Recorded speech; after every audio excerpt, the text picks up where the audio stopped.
on the Free Idea podcast here with Ebony Sampy. Is that right? Is that how I pronounce it? You can pronounce it that way. If you pronounce it the right way, I guess it's Sampay. If you pronounce it where it's from, but Sampy is fine too. Ah, okay. Sampy. No, I mind because Damian Setien and many people always call me Damian Satan, like the devil. It's like, Oh come on. wow, right. This is Well, I what call it you the is. man. The Yeah. man. Yeah, I like that. That sounds fun. Just funny. Yeah. Because Damien, Damian, you ever saw that movie, the 666 Devil movie, where there's like kid, the devil I have takes out a baby? No, no. But what it's a, happens on the movie? it's a weird movie that everybody, when I was little, there was this spider whose name was Damian 666, like I'm a Hmm. child in Hmm. Mexico.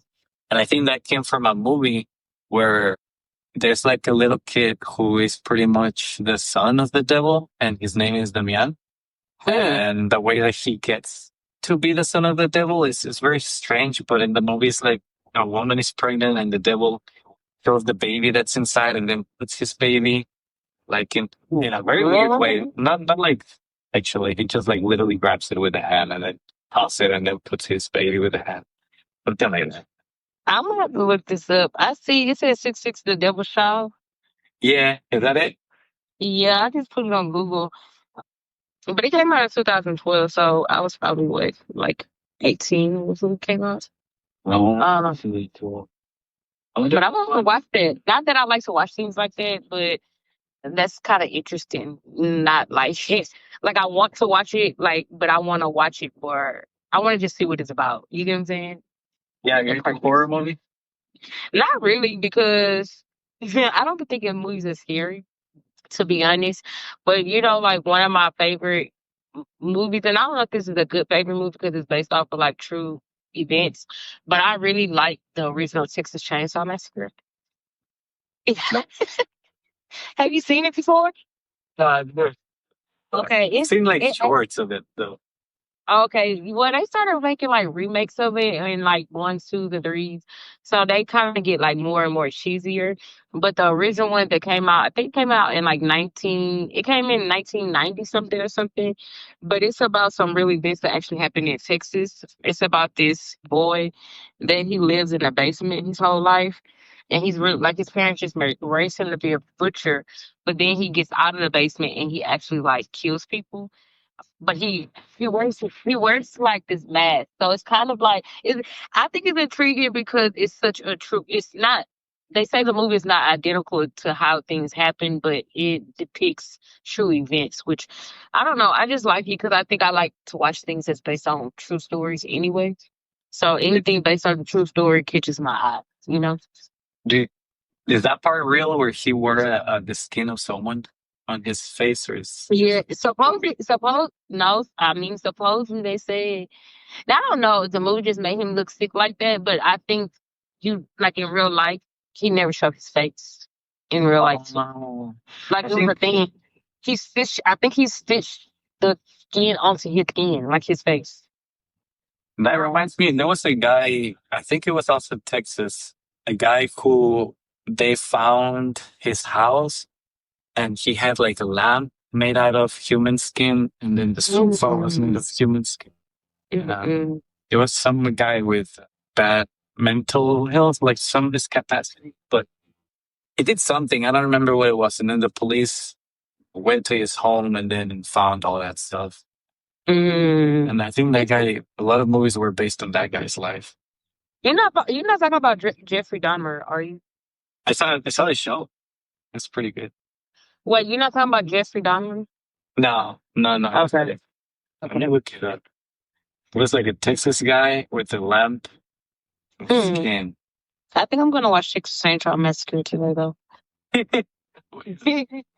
Let's see, Texas horror movie I think about so. what's His it name called? is Ed Game. The skin suit wearing serial killer who inspired Psycho's Norman Bates. So that's the guy that I think they went to his house and he had stuff, furniture made out of skin. Let me see. You said Ed like Gein? Like Ed, like ED. And then what's the last name? Gein. Okay, yeah, you did come up. But you said it's movies based off it? Off of it? Off him? I think that's like where they Oh yeah, movies. they got a movie on Netflix or a show called Mustard on Netflix that I guess is supposed to be about him. Really? Oh yeah. It came out in 2022. It's called Mustard on Netflix and it says the Edge in story. I'm gonna have to watch that too. Julian's gonna love that. She's into all You know this my horror psychology criminal. my psychology brain be into stuff like that too because I just be I always feel like people like that, even though it becomes proven that they had some type of mental illness, I just really think that nobody who's able to do stuff to that capacity to another human being just did it because. Like I just really think that a lot of them suffer from like a sick a mental illness that just never got addressed. It's like even a Texas Chainsaw guy. It's like, what did y'all not excuse his behavior, but what did you expect when you raise a kid in the basement and you raise him to be a butcher and then you find like he finally gets out? Like, what did you really expect would come out of that? Like, nothing good is going to come out of that, in my opinion. Right. You meant like You know? Jeffrey Dahmer? Like his father was teaching him how to like Yes, like stuff like that, and that's like crazy. It's so crazy. It was in real life a few years ago, maybe not even a few years ago, maybe like last year in 2024, if not 2023. It was some school shooting that this boy had did. And come to find out, they were saying that the dad for Christmas had bought him a gun. And it's like, why would you do that? And then come to find out, the school year prior to that, he had already been being looked at for, I guess, school threats before. So he was allowed to go back to school the next year. He had that reputation. And then you as a father gonna buy him a gun for Christmas? yeah. It's like, it's just certain things that it sucks. Cause then I feel like people like that sometimes it's mental illness, people raising other people to become mental illness. Like mental ill. You know what I'm saying? Yeah, that makes sense too much. Yeah. For the father to do that. Like Exactly. that. They ended up charging both of them though. At the I end of the day. well, I'm remembering there was like this famous case of two brothers who killed their parents. And then anything about it Yes. other than the Yes. I watched that in California, right? was it the twins or the something Menendez brothers? It was famous for a while. Yes. They weren't twins, but I originally started watching the show that was about them, like on Netflix. So they have two things on Netflix. They actually have a documentary, and then they have like I guess a show that just depicts what happened. But I watched it. That was crazy, and I suppose the dad was raping the boys, and the mom Damn. was. Yeah, it was like a lot. But the way that they went in and killed their parents, I was like, that is crazy. You know. Yeah. Imagine your own kid. Yeah, right. Even when you treat I would pray that when God gives me kids, I don't. Well, now I know I'm not gonna treat my kids like that to make them feel like shit. I No. like Not don't you normal. need to like shoot me? But it was like the way that they said it happened was they were literally just watching TV and eating popcorn, and the kids just came in there and the type of guns. I forgot what kind of guns it was, but they said like his brain matter, the dad's brain matter was literally on the back of the Oh, wall. probably a shotgun. Yeah, it's like Something wow, like that's that. crazy. Oh my god. I'm All not so sure. yeah. Good. No, but I was gonna say all because you just I don't know, like I just feel like some people just undeserve kids. Yep, it's a shotgun. I was searching on it. They both of them used the shotgun. Oh, it is a shotgun? Yeah, that's what it would do. Just blow everything off. Damn.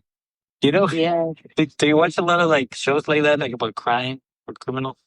I'm not gonna say I watch a lot of them, but I watch I watch Jeffrey Dahmer. I watch that one that we talking about with the brothers. I can't say like that's something I just sit and watch, but if I come across one on Netflix, I will probably hit it. I just don't like watching stuff like that at nighttime, especially if it's like a cold case or they never caught the killer. Stuff like that, I don't like to watch because No. I'll be kind of scared. But I do like watching true crimes like that. That's based off of true stories. There's something I don't know why, but like my wife was watching shows like that too. It's like a running joke that women are into that for some reason. But then I saw a psychologist who has an opinion that you might not like, but he What? said, You said psychologist or sociologist? no, a psychologist. I think I don't know if it's a psychology, but it's like something running on the internet that says if someone if someone is watching shows that are violent, like about criminals or like all these horror shows, Hmm. and you use that to relax you, then it means that you had a troublesome childhood, and you're looking for that familiar chaos in a TV show. You know what? I'm Great. actually not gonna argue with that because I can now I'm not gonna say that I'm like, oh yeah, I 100% agree, but I can kind of see why that theory is what it is. You know what I'm saying? Now, like I said, I don't casually just watch them, but I think I would like to watch shows like that because of what I study. Like then that I study sociology, but it's pretty much the same as psychology, but sociology just studies like more so why a group of people act like that versus psychology studies just one individual. So I more so study like why a certain race acts like that, or why a certain person or group of people from lower class act like this versus high class. So but anyway, my mind makes me want to watch shows like that because I'm trying to tap into like the killer's mind, like not like on some sick stuff, but just trying to understand like what could you have been thinking at the time that you did this. But I Yeah. can kind of see like I don't know, like I can see that correlation. I can somewhat see the correlation, but I also kind of don't completely agree with it because I think sometimes depending on who the person is, you try to be the opposite of your trauma. You know what I'm saying? Like that's Hmm. like saying that some people who grew up in an abusive household and watched their dad beat their mom, you got probably like a certain percentage who endured that might grow up to be women beaters, and then you got the percent who endured that as well, and they like, oh, I'm not gonna be nothing like my dad. You know what I'm saying? So I just think it's like it just depends on the person, but maybe that's a ideal version of somebody that if you find, I guess that as a relaxation for you, maybe you're not filled in that area of trauma. You know? Yeah, I get you. I just like to throw that question around because it's just funny. Yeah. Whenever like somebody tells me they watch crime shows or something, I just like to throw that in. I'm just Yeah, great. I'm not like I'm definitely not gonna it's like I'm 50-50.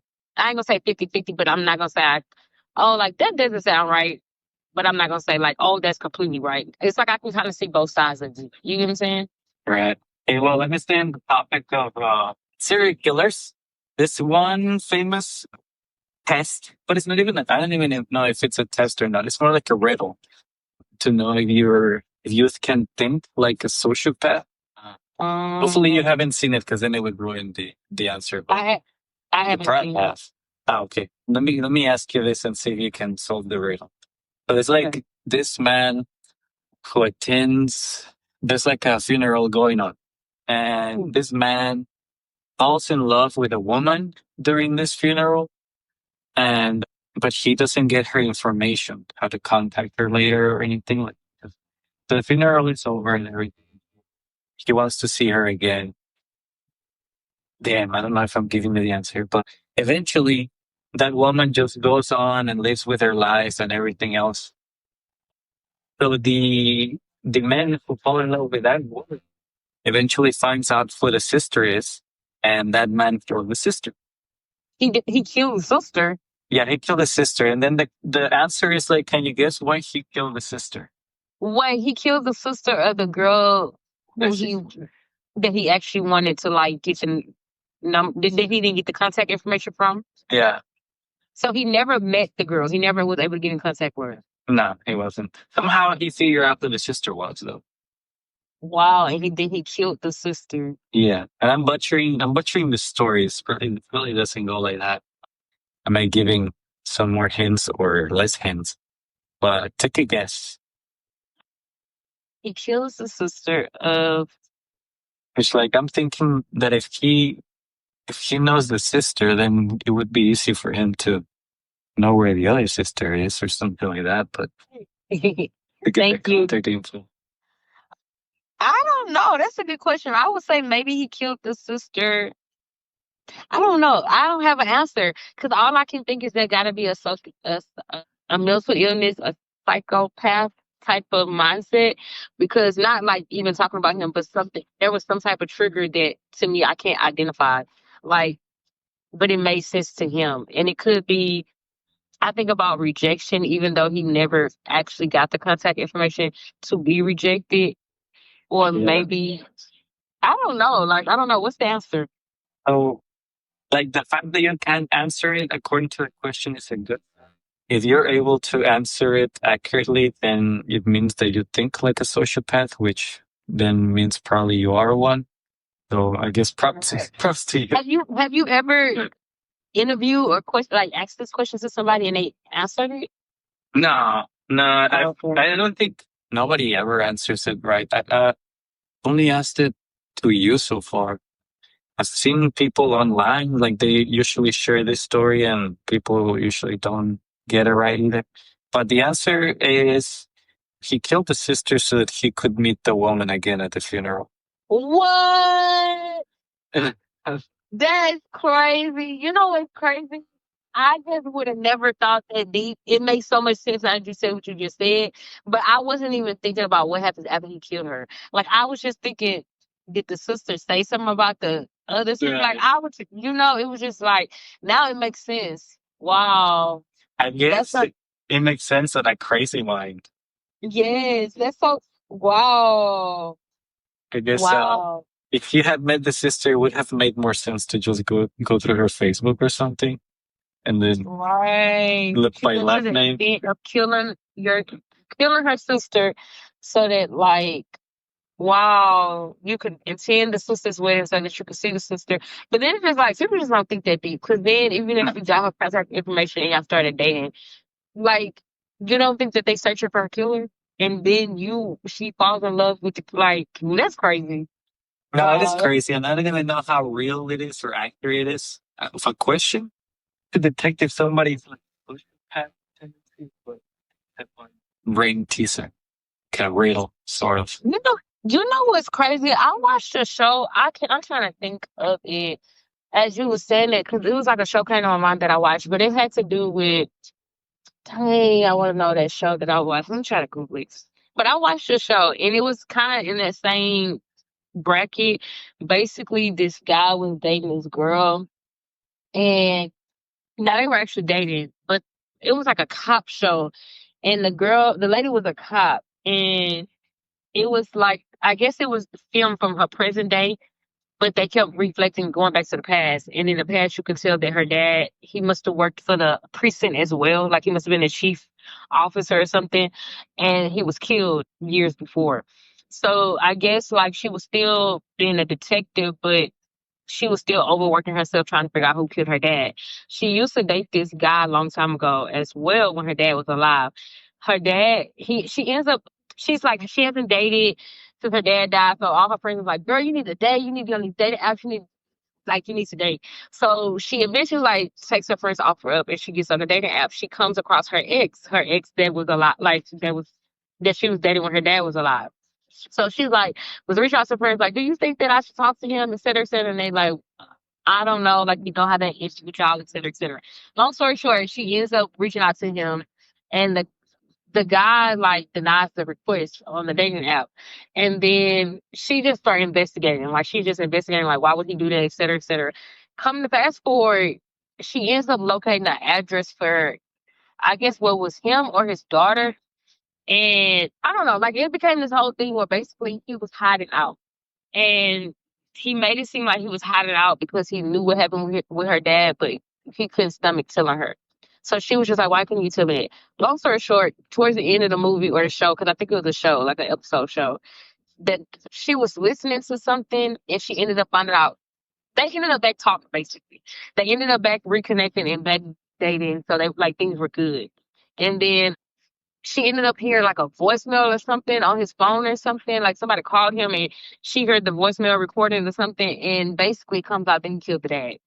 And so he killed the dad, but he said like, oh, I had no choice. This is what he made me do, et cetera, blah blah blah. But it's like when you made me when even though it's not the same, it's different because he did it, I guess, really out of self defense.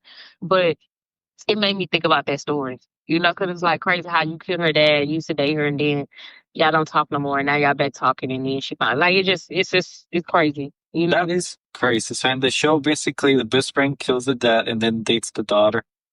No, no the okay. The dad is dead. The daughter of the father who's dead, she used to date this guy. They ended up reconnected, and that same guy is the same guy that killed her dad. Oh, okay. But she found out like one day they were like laying in the bed and he was in the shower and like they were doing like their little morning thing. He got up to shower, she got up, she put on her clothes, and then I think somebody called him and like left a voicemail or they text him, and she picked up his phone, and then she read it, and then she was like, "Oh my god!" Like I think he was coming out the restroom at the time that she was reading it, and she dropped the phone, and he was like, I can explain, blah blah," and then he just started explaining it. But it's more so to find out that that's why he disappeared that whole time. Like he literally disappeared. Like that. Like he just vanished. When they was together, he just vanished, and he made it seem like, oh, I can't be in contact with you, et cetera, et cetera. But come to find out, I guess he just never had the stomach to tell her like I killed your dad, because she was also like, So I guess, huh? he knew all this time. He knew all this time that she was the daughter.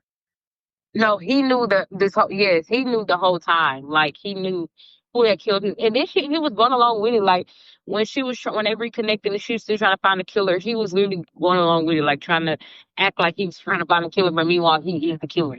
It's not frightful. Yeah. That's like one person that got lost in the fort. True story. This person got lost, and then they sent a rescue team to find the person. And then they found the person, but nobody knew that. Nobody knew that they found the person they were looking for. So that the lost quote unquote person actually joined the scavenger hunt in Hmm. searching for the lost person. So essentially, that person was looking for himself or herself. I don't What? even know who it was, but it's so funny What? That's insane. story. But they ended up looking for themselves. Dang. And how did we get here? To this horror stories. Because Great you criminals. mentioned that horror story, Yeah. I don't know what and now you got me wanting to watch Texas Chainsaw Massacre. Chainsaw Massacre. I only watched the new one, but not all the way. The new one is not that good because just like anything, I feel like they remake, it just becomes so cheesy. Like even like Transformers and Bad Boys and Fast and Furious. It's like now it's some movies are just like the first is just good enough. Yeah. Yeah, especially the new ones. I was watching, somebody said that movies back in the day, like in the 90s, used to tell a story or like unfold a story. But nowadays, movies try to unfold an experience. Or I don't know if it was an experience or an event. Oh, an event. They try to unfold an event. Versus in the past, they used to do it. Yeah, because in the past, and it rings true because in the past, there's movies that they really last, that like they're very slow paced, and it's usually like about a mystery or Hmm. a situation or something, some like step by step process of what one person goes through, like denial and then anger and negotiation, like that type of story. Versus now, where it's more like towards an event like Endgame, where the whole story is more based like the final battle or killing the big boss, finding the biggest drug dealer. Like it's usually an event versus a story, which is interesting. Right, which to be because I don't really watch TV that much no more. I spend a lot of time watching like YouTube and stuff and listening to podcasts. But when I do watch TV, it's probably something old that I watch. Like I go back and watch something from the past or something. Just like I'm like, oh, I want to watch Texas Chainsaw Massacre because these movies nowadays just they don't be that good to me. You know? They hit different. Did you ever Yeah. see the One Flew Over the Cuckoo's Nest? Uh, nuh Say it again. That's a perfect example of a story. One Flew Over the Cuckoo's Nest. No. It's about I mean, you might like it. It's very slow paced, but it's about a guy who goes into a psych ward with a bunch of other people in there. The entire movie, you're wondering if this guy's actually crazy or just faking it. But he's Oh, actually having and a it good came time. out in 1975. Oh, it has really good ratings too. It's really, really good. Really slow pace, but it's a beautiful story because he starts like engaging with the other people there who have issues mentally, and he does some positive things, but also some negative things, and it's like up to you to judge if what he did was good or not. I'm gonna definitely watch it because I might actually watch this over Texas Chainsaw Massacre because it's something new. You know, I only watch old movies repeatedly because, like I said, I just don't be satisfied with the current movie, so I just go watch things that I know I like. But with this being 1975, I definitely think I might like this because Texas Chainsaw Massacre came out in 1974. Wow, I didn't know. Yeah, yeah. How about the Green Mile? Did we check that one out? The Green Mile. That sounds familiar. That one is so good. Green Mile. Yeah, that's very. Yep, never seen that either. Wow, Yeah. 3 hours. Yeah, this one is about Oh, it's what they got from Forrest Gump. yeah, there's a main I love that movie, Forrest Gump. they they get an inmate, right? I mean, an inmate that is like super strong, buffed, and tall, and everybody's scared of him. But he's the opposite of dangerous. He's just helping in the prison. Unfortunately, he's being sentenced to death at the same time for I don't even know if it was a crime he didn't commit or I think it was like something like that.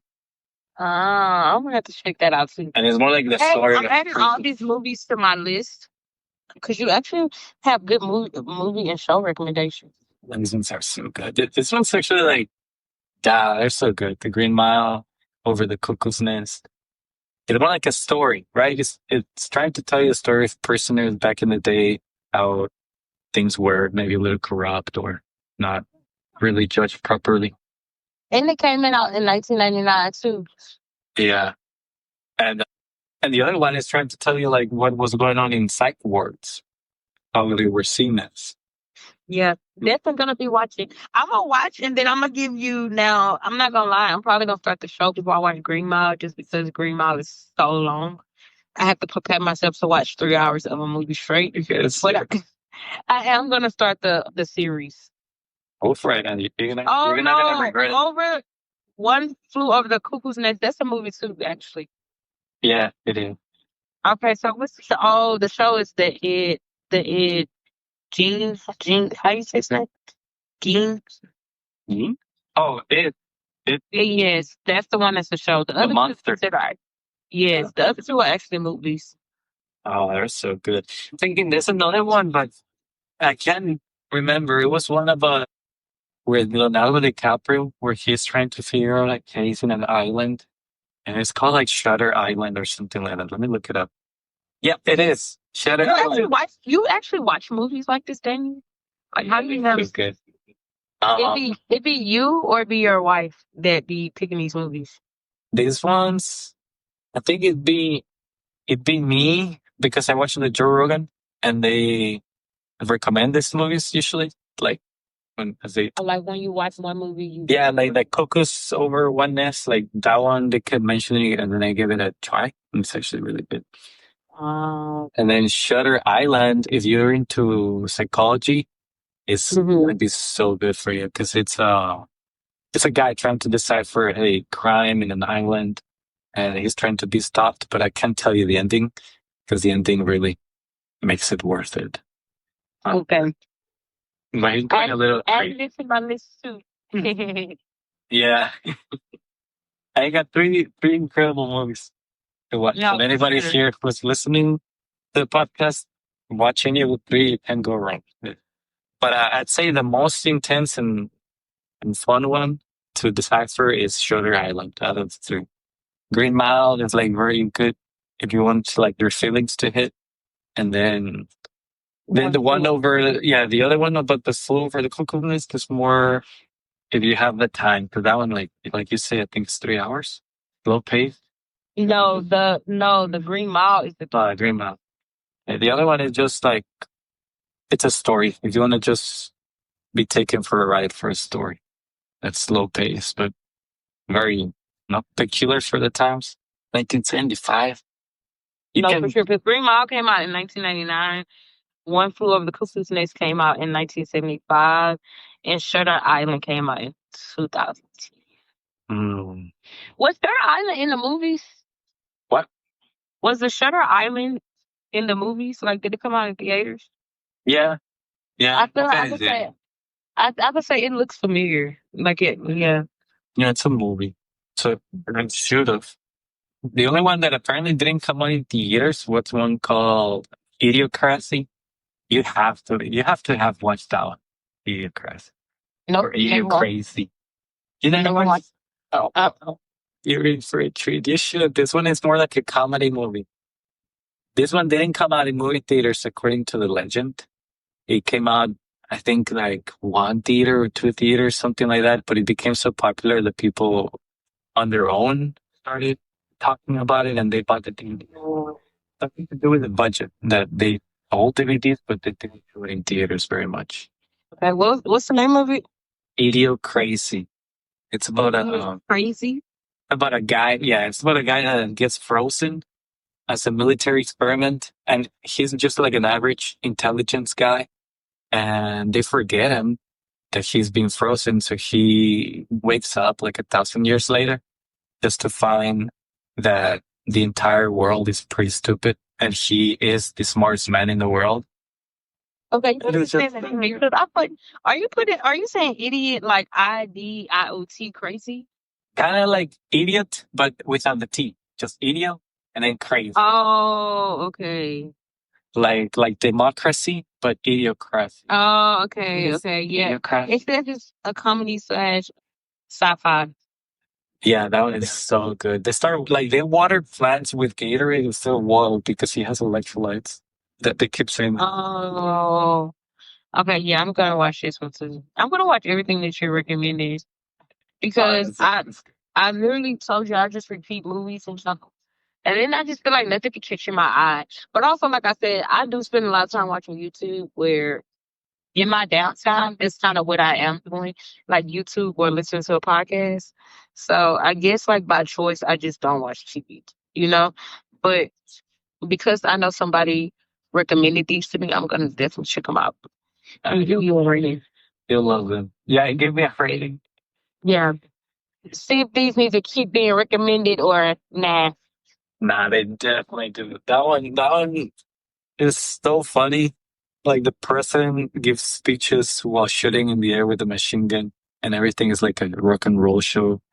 It's just like it's America, but turned up to level 10. And I like the future where Not America. technology becomes so smart, but people just become dumber because technology has fixed a lot of their problems. And they forgot how to do the most basic things. And everything is just crazy. It is really worth it. Definitely gonna check that out. Yeah. Don't add no more, Damien. No, let's see. I got four. Also, Well, really five because I have to watch Monster too, but this series. yeah. Yeah, I haven't Harry Potter Monster. I did watch the Jeffrey Dahmer. Did you watch that on Netflix? Yeah, yes, I did. That one was crazy. That was crazy. Yeah, for sure. Like that was some sick stuff. I think it was sick because like he was literally putting them in his freezer. That's insane. Yeah, and he was eating it, and he offered like a sandwich to that neighbor. That's insane. And it's Oh my probably god. human sandwich. Ew. Mm-mm-mm. I don't think I could ever eat another human. You know, people be like, you don't know what you would do, like, if the world's coming to an end, but I'm just like, I don't know about that. If you I had to eat another human, what part would be first choice? I can go first. I'll eat the leg, like the calf. That So like was the very thigh. meaty. No, below the thigh, below the knee. You know that chunky piece Oh, of like in the muscle? back. In the back. Yeah, in the back. Uh, Under the knee, there's that big old piece of muscle. Well, that sounds nasty, Damien. I'll grab it by I the think, heel with ew, Damien, please stop. Ew, please take a big stop. bite on the calf. Oh, ew. So I must stop. you were grilling with the foot still on it? With the bone, yeah, like a caveman. you know, the Well, you saying would you start a fire and try to cook it, or you just eat it raw? I know cook it. Yeah, I'm not a monster. I'm just a kind of. Ooh. If I had to think of a piece, now I was gonna say the leg too, but I was thinking more of the thigh. But honestly, I think it would be probably the arm for me, and yes, and probably I would say probably the lower arm. I was thinking of bicep at first, but I just don't know how I would feel. It's giving too much meat. It's just like I need something like you know. Like Yes, like wings. I like the flat. I don't like the drum part of the wing. So it's like I like the one that has bare minimum meat on the bone, but it's still good. So it's like I feel like your lower arm. Is it called a femur? Your lower arm? No, it's not. oh, I don't know. No, I think femur is more in the leg. Let me actually look up. Yeah, femur is the leg. It's the leg in the thigh. Okay. Well, I would eat the lower. I would eat the lower arm. 'Cause Oh, I know what you mean. Like between the elbow and the hand. yes, yes. Oh, that's called the radius and the ulna because there's two bones. What is that? The forearm. I think that's called a Yeah, forearm. it is a forearm. Yeah. Doctors and people who go to school for biology and stuff, they're really smart because, like, you actually have to be intrigued with this stuff to actually, like, surgeons and stuff, these names and complications. Like, imagine a surgeon is meant to really open a part of your body up, perform a surgery, and seal it back up. That is insane. That's crazy. It's like the mechanics for A car. Yes. Like, I was at the gym one day, and this boy, he had, like, this scooter, and it had, like, a speaker on the back of it. And it was like a cool little scooter. It was like it had a seat and everything, but you could tell he kind of made it. It wasn't store bought. So I had asked him like, where did he get it? And he said him and his dad built it. And I said, wow. And I asked him where he got the parts from. He was like a junkyard. And then he said he got the rest of the parts from Napa. But it was so nice, and it made me be like, wow, I wish I could build something like that. It had like a motor. It was electric, so he put a motor in there. It had a seat. He got the wheels from like a junkyard, but he customized it where I mean you could tell it wasn't like a new item, but it just like I was just so proud. Like well, I wasn't proud because I was more so amazed. Like wow, that's amazing that y'all actually created something like that. Like skills like that. that's incredible. Like those skills are not everywhere, but you reminded me. I used to know a person somewhere in Mexico that had a bicycle where he put a motor in it, like a motorcycle motor in the chain, and he would turn it on. I remember that guy. And So I remember that guy. well, I remember his invention because he was like running around with it outside. But I think he might want to make it into business because at one point he said, "Yeah, I don't take it out too often because I don't want anybody to copy my idea." Mm. Wait, where is he now? You said you met him where? No, I met him somewhere in Mexico. It's Oh, like I don't know if he was family or he was a friend of a family, but like during one of those family vacations. oh, he said he was gonna take it to Austin.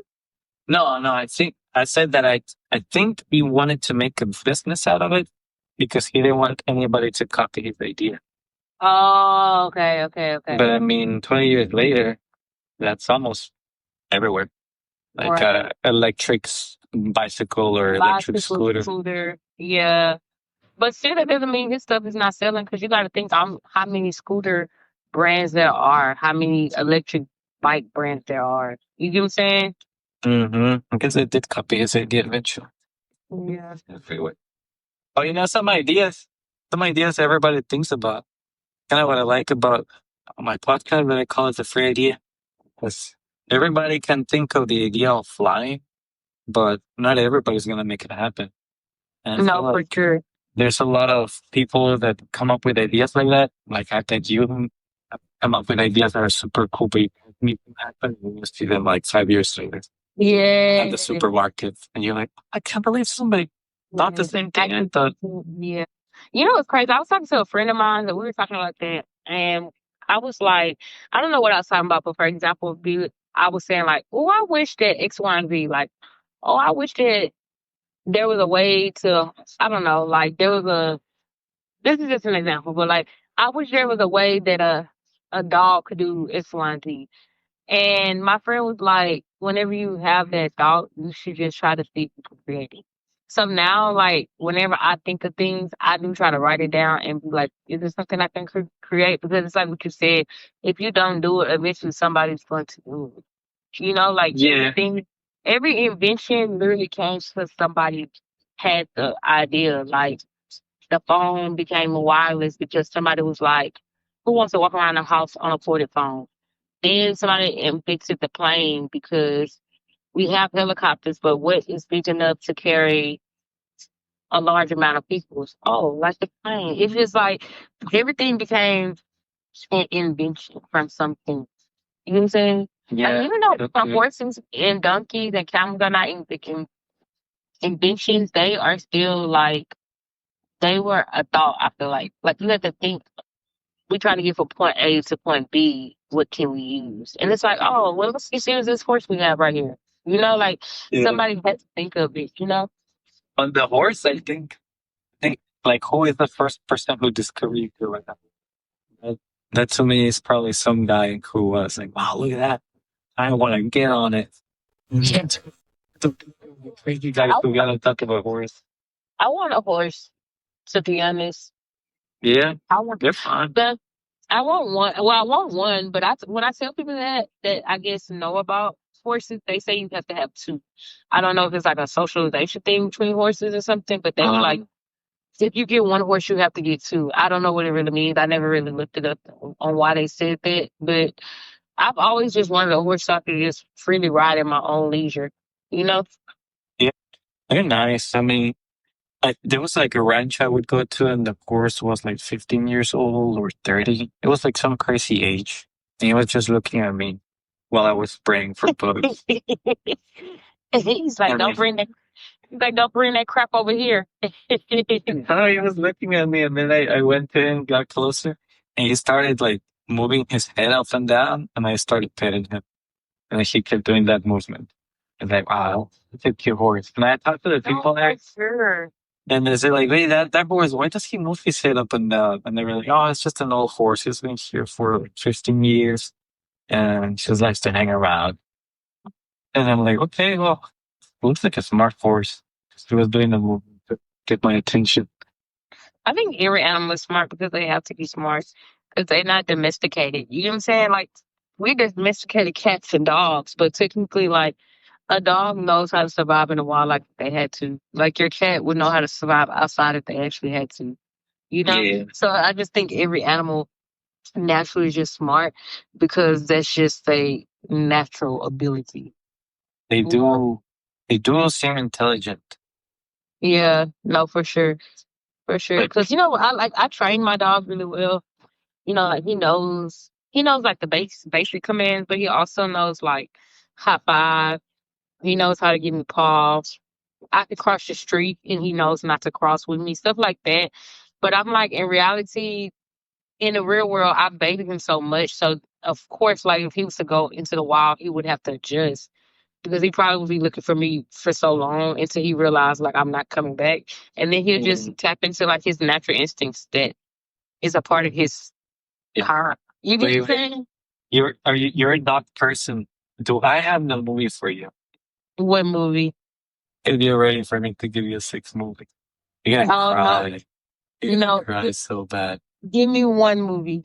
And it's based on a real true story. Like, this is what I love about this movie. It's called Hachiko or Hachi. Hacha. Hachi. A dog story. And it's based on a Japanese man with his in Japan that even if I tell you, and I think I could tell you, it's not really ruining the story. But something happens to the man, and the dog waits at the train station for 12 years, waiting for the man to return. Wow. And they made a statue of the dog waiting at the train station. And it's Wow. so sad because the dog waits forever, loyal. Every day, Wow. the dog goes like at a certain time and to sleep, train or something. Wow. It's his daily routine. waiting for his owner to come back. And what had happened to the owner? Did he pass away or something? Yeah, he dies. He gets a heart attack. He goes to Wow. work because the owner always goes to work. He goes to the train. Comes back. Oh, so he was waiting for him to get home, like come off the train. Yeah. And so one day he Wow. goes on the train to work, but then gets a heart attack at his job, and he never comes back. And the dog is waiting for him at the station. Wow. And it's so like that. Wow. I'm definitely gonna have to watch that one too. You know, it makes me think, have you ever seen, I think I asked you this before. It's with Will Smith and the dog and yes, have you The seen that? zombies? Yeah, I love that one. Yeah, that was so sad when he had to kill his dog. I was like, wow. That yeah, he just breaks the neck.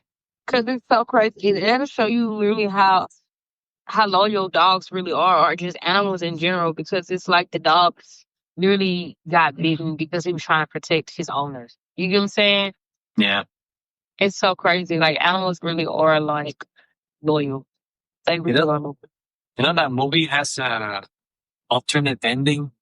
They come up with two endings and then show it to the audience and see which ending they like more. What, I Am Legend?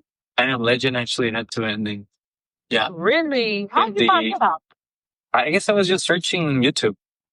He has an alternate ending. So the ending that we all know is behind the glass and he takes out a grenade and tells the woman to hide in the oven or something with a cure, and then he just explodes himself with all the zombies. Mm-hmm. That's the ending. That one.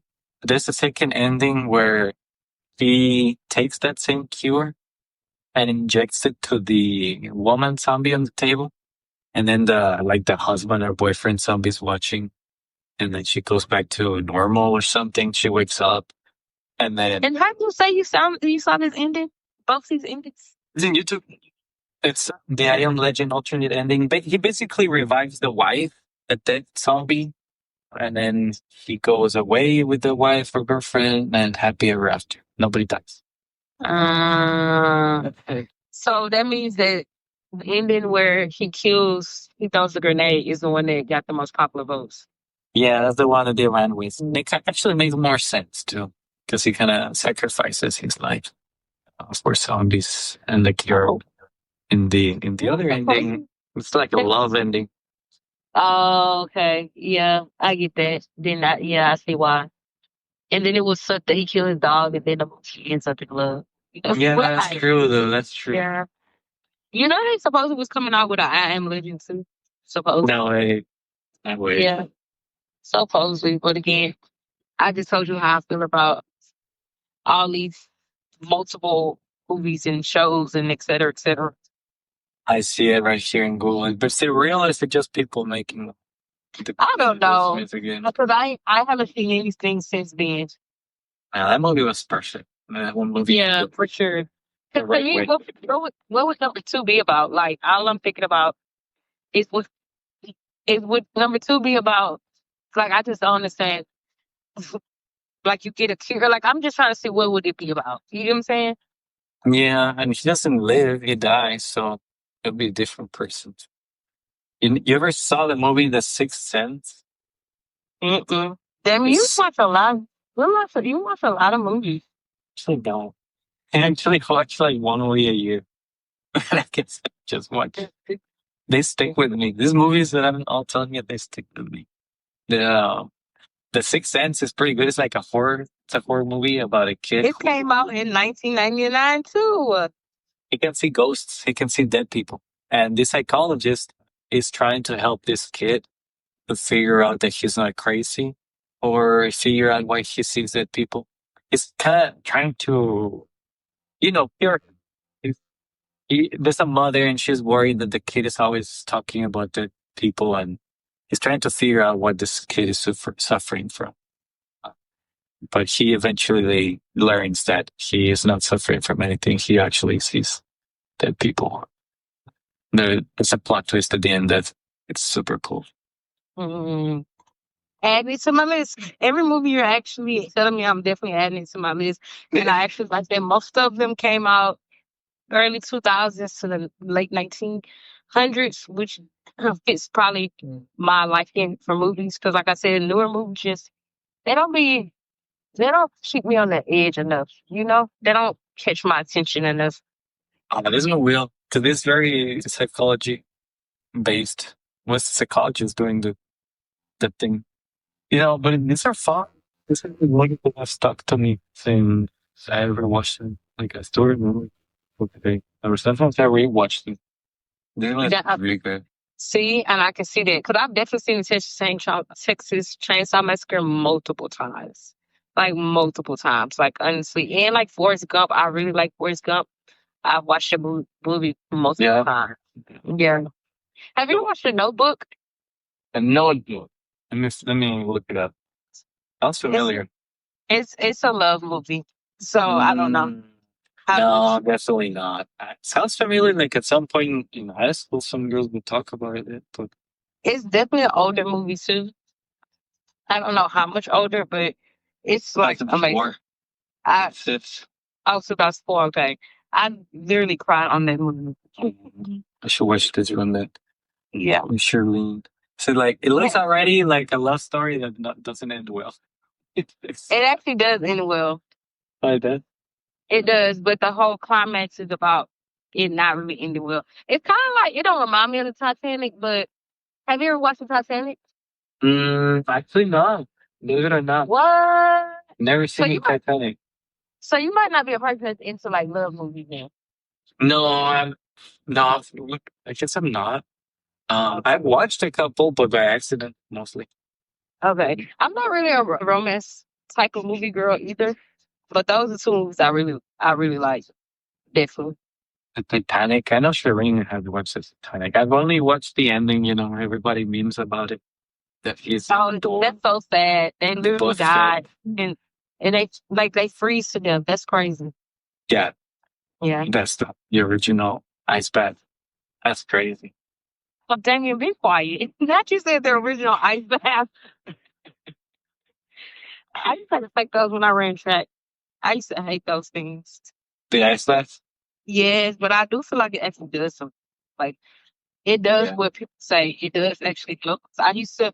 Well, it was required of us when we ran track. We had to take ice baths before our practice, and I definitely feel like it did something. But I used to be very prone to shin splints, Mm. so they used to definitely help me. Can't say what it did for everybody else, but for me, it definitely helped. Not really. But I didn't know you were in track. Was it like a long career in college too, or like high school? Just high school. That's cool. Yeah, I was more so. Now I did run cross country, but I didn't compete cross country. I ran cross country because our coach required us to run cross country. Like if you were on her track team, she required you to run cross country. Like we had to just practice with cross country, I would say. But I was more like short distances, so did all the relays 4x1, 4x2, 4x4, and then I did like open 100, open 200. So I That's was more more of than me. a sprinter. I was in cross country just like a summer. Yeah, like those between summer. Yeah, summer school. Did you like So, it? no, I hate it. Uh, See, it's so crazy because I'm starting to run now. Now, since I said I had that asthma, I haven't been able to run. But I started back running probably a week and a half, 2 weeks ago. And I'm up to like a mile point 75 Um, to helicopter passing. yeah, I hear it. But it sounds far away. But I'm up to a mile point 75 where I can run it straight. And so I'm just trying to increase and increase and increase. But at my pace, and I can do a mile. Like usually, my mile times are around like 8 minutes and 20 seconds. But if I exert myself that much, I probably wouldn't be able to run long distances. So to run like close to 2 miles, I run my miles at about 11 minutes. You know, Wow, it's just fast. I don't think last time I did a mile, I did it like in 13. That's not good for me. yeah. Well, you have to think also baby steps. Like my mom's at 11. Also because I'm choosing to run slower because I'm trying to run longer. But also, like, I'm trying to build my lung capacity back up and not Mm. just, so I'd rather just run longer slower than to try to run faster, shorter distance. Understandable. I love running, but I did it more when I was high school age, and then a couple years after that. But now, I don't, I guess, because I'm very out of shape. But before I still cross country. I hated that because the guy can make it run the highway, like next to cars. That's fun. Oh, I like yeah, I thought running in about pretty places. joining a run club too. Either a run club or a bike club. I definitely have thought about joining one or the other because it's better to run when you have like support. Because when I lived in North Carolina, I used to run with somebody, like we would run together, and it definitely helped my mile time because if he was a boy that I was running with, so he was naturally kind of faster than me. So I always, when I would run, I would try not to lose sight of him. So that made me like Mm. run faster because I knew I don't want to lose sight of him. So I had to try to keep up with him as much as possible. But that's honestly like he helped me get my mile down. And we weren't training or nothing. We were just like running together, you know? Yeah, that makes sense. I like that. Yeah. Really. So having a partner definitely helps in any aspect, you know? In any, even if like we're a serial killer, having a partner would help a lot. You could have him help you carry the bodies or dig the hole, Cut, or the thank you. police. Cut, Damian, please. But no, you actually have a point though. You actually have a point because I just think doing it all by yourself is a lot of work. But like the brothers, like for instance, the Fernando brothers, I feel like because they had each other, they were able to kind of get away with the murder much longer than somebody probably who just was doing everything by themselves, you know? Yeah. But then the only thing about having a second person doing stuff like that with you is if the other person is just not like you. Like the Fernando brothers, one of them was more like I guess crazier than the other one, and the other one used to like cry, be like, I don't want to do this no more. So it's like if you have somebody like that who doesn't really think like you, it might not play out well for you. You know what I'm saying? Mhm. That happens a lot more often than usually in the petty crimes. Yeah. A getaway driver that doesn't even want to be there. Right. And it's like, damn. Right. Yeah, don't invite me to no crime scenes. I'm not doing anything. For real, I couldn't even kill nobody if I had to. The only way I could kill somebody is if it has to really be self defense. Like I have to really be like my life has to be in danger and it's between me and you. Like I'm gonna kill you. But Right. to just casually do it on some like, oh, this is fun. No, thank you. This is I mean, I guess there's some people like that. The 1%, the few. Right. Okay, well, maybe not them. No, they do be proud though. Actually, they do. They do be telling in once in person everything they do. No, bro, I be watching new shows too where they interview the people. Okay, I have started to walk, so it might be getting out because now I'm going up under the bridge. But I do be watching those shows on like Netflix and stuff that interview like but I was saying that I watch those shows with the where they interview like the worst prisoners or like the people in maximum lockdown. Um, I watch a lot of shows like about that because I really watch these shows because I be really wanting to know how people were thinking when they committed these crimes, you know. And then I'm like, now that you're serving time or you maybe having life, like a sense of life, have you had a change of heart or are you just still sick in the mind like that? Because it's like, hey, I don't know, like I don't know because you have some people who have regrets and you have some people that's like, I wouldn't change things, you know. So it was like, Yeah, you know. yeah, like the Jeffrey Dahmers or the Charles Mansons. No, for sure. Mm-mm. Those people don't. I don't think they want Yeah, to change. yeah.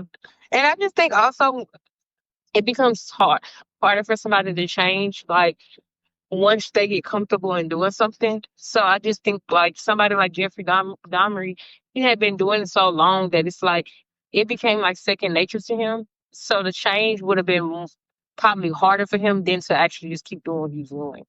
You know, Yeah, that's why I think oh, go ahead. no, I'm gonna say that's why I think identifying mental illness in the beginning or at the early stages is important because you can prevent things like that. But if you wait till like somebody's deep into their mental illness and like they've already started doing these type of actions and like it's too late. Like in my opinion, you know, that's why you have psych wards and stuff like that. And then it's not like you can use them for much. That'd be crazy. Because I've always thought about, the military ever use crazy people like this to do their bidding? But if they Wait, do, you said do military do what? like imagine kind of like the Nazis. They had a different category. They had the military and then they had the SS. And the SS were handpicked by a person, a very famous one, to have a certain type of personality. And also obviously the blonde hair and blue eyes, but a very Um, sadistic type of personality. And he would pick this older personality. And that was his SS team, which were the ones who made the most atrocious killings and crimes. mhm, And it's mhm. kind of like that, right? Like the actual serial killers out there and sociopaths. Were It's they that. ever used in militaries, like in Asian? Oh, well, you know that guy who I don't know if you heard about it, but it was a guy who, like in the like within the first week of the New Year in New Orleans, he ran over those people. Oh Did yeah, you hear?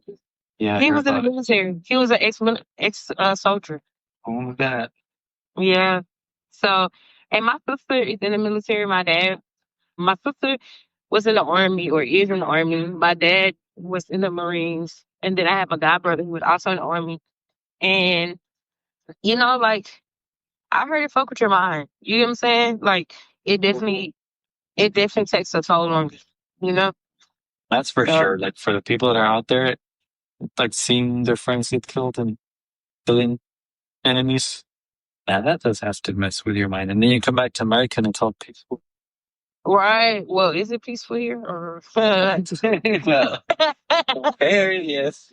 But I don't know what you mean. I have to argue with that. Where you live, where you live at, yeah, I might have some doubts about that. Yeah, I don't know how peaceful this is here. Yeah, But but compared to like, you can't go to no, the I bathroom know. because they're gonna shoot you up. That's the Yeah, crazy thing that people say.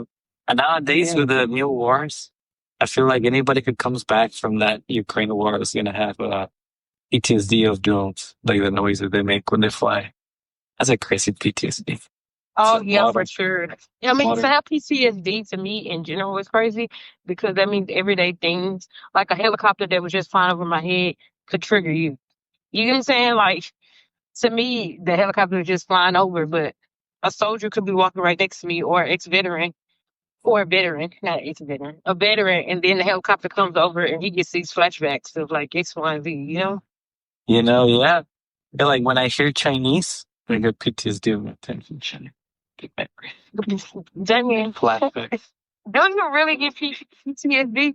Yeah, when I ate a dumpling or one of those nights, oops, I remember me walking on the street peacefully with Oh, a piece I of was gonna say, but I thought you liked No, I'm joking. No, it's not PTSD. Just Okay. memories, memory lane. But it feels pretty nice because it's nice memories. So I can't imagine like the opposite of that. Right. No, for sure. Especially something that you really can't get out your head. Because I think people who suffer from PTSD, I don't think they want to suffer from it. Honestly, I just think they literally have no control. Like their body. You know that psychology. I don't know if you ever heard of that psychology. They did a psychology experiment on dogs where they rung a bell and they introduced food to the dog, and then they rung the bell, and then they took the food away. But the Yeah. dog, you know what I'm talking about? Yeah, you start salivating at the sound of the bell. Yes, yes. So I just think about that. Like once you kind of once you kind of identify a sound or a place with a trauma or a trigger, I think no matter how much you really try to undo that, it's kind of like where your mind always goes. You know what I'm saying? I feel like it takes some serious therapy and probably like training, Hmm. like actually break free of that. Oh yeah. You know, Yeah. because I think about my mom's house. Like my mom's house, I say my mom's house all the time. Like my parents are not together, but like my parents' house is a trigger for me. Like it's a trigger for me. Like when I go there, it's a trigger. It's like everything is a trigger. Like I'm able to sit there because I'm just able to do it, but it doesn't take away from the uncomfortability I'm feeling the whole time I'm sitting there. You know?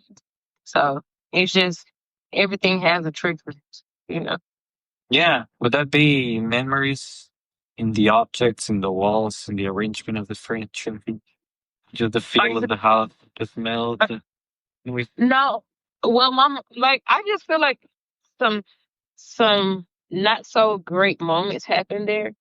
And so like I think even if the furniture was gone, it's just the house. It's just like this is a place that I don't know, because my mom used to always tell me like when I wasn't really like coming to visit and stuff, she used to be like, "You grew up in this home," and I'm like, "Yeah, I get that, but you don't realize like how much for me trauma is connected to this home." You know, it's like coming here is a lot. Like it takes a lot to come here because I can recall like what you did in this room, or I can recall what you said in this room. I can recall what you did against this wall. So it's like, it's just a trigger for me. It's just like the whole, I think even if they was to rearrange, because they don't have the same furniture as when I was a child anyway. So it's like, it's different furniture, but it's just like the house in general. It's just the memories that's connected to it.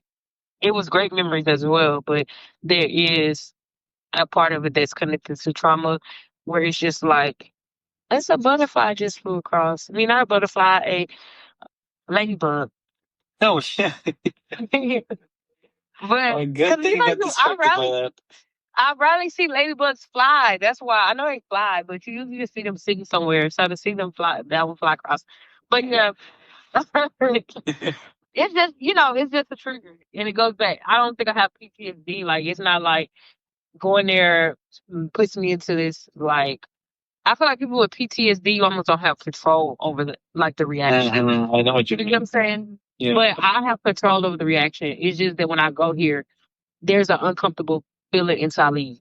You know, it's like I can sit here, but I'm just uncomfortable. Versus somebody with PTSD, I feel like they just can't control it. Like they just react. Like it is the reaction. You know, Yeah. and I'm not gonna lie, it has to be tough dating somebody or being married to somebody who's endured PTSD or who's been in the war. Cause it's like it's not really them, but how do you like be with somebody for the rest of your life to deal with it? You get what I'm saying? Yeah, I've seen those videos in YouTube where there's like a veteran going through PTSD and he's literally believing that he's in the war zone and kneeling with his gun up, and then people are trying to talk him out of it. Like, I think that would be the real PTSD. And Yeah. then what you describe in your house, would you classify it as trauma or just bad memories? Because that I don't know what it would be. I guess just up I to you, think I think the personal. bad memories are the trauma. Is the trauma. Mhm. You know? I feel like to me it's both. Like it's trauma, but it's trauma because the memory of what happened here. You know? Yeah. So it's like when I go in there, it just I don't know. And you would just have like, cause I feel like even with my mom, I have triggers with her. It's just like when she say certain stuff or look a certain way, it's just like the little girl in me sees something that you did when I was a little girl. So then it becomes like a trigger. It's like, it's trauma. I would say it's rooted from trauma, but it's because I can remember. So it's the memories that is making me feel the way that I feel. And you can't get rid of memories, especially when memories are something that was like a negative impact. You know what I'm saying? It's Mhm. like a child enduring something very traumatizing, but thinking that they're gonna forget it. It's like no, that's if the child don't remember nothing, they're gonna remember what hurt them. You know what I'm saying? Yeah. Uh, I wonder what's the difference. I'm looking it up here. I'm hearing you. And it says memories with negative emotional connotations like sadness still seem to be in a different category than memories of trauma, where shock and uh, helplessness force the body into an extreme threat response. See, what that means memories of trauma kind of reminds me of like PTSD, kind of. Mhm. Because I would say like I think mine is more like sadness and just like hurt and pain, but it's not like I go over there and I'm crying historically because I just sat on this couch and this is the same couch that you You get what I'm saying? It's just like I could be looking at this couch and now I'm sad, but it's kind of Yeah. like I've just learned to control the emotion. That's You know? crazy, Ebony. That's crazy. Yeah. What you mean is crazy? Because I have your couch now.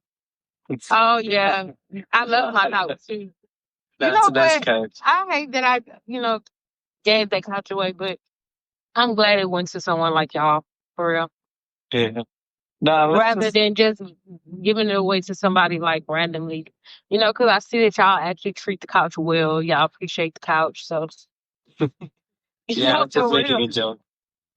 That's not the same couch we're talking about. Right. Please make that comparison. It's not the same couch at all. Not the same couch. I didn't get No the trauma trauma couch. connected to that. No, Right. it's happy No. memories. Right.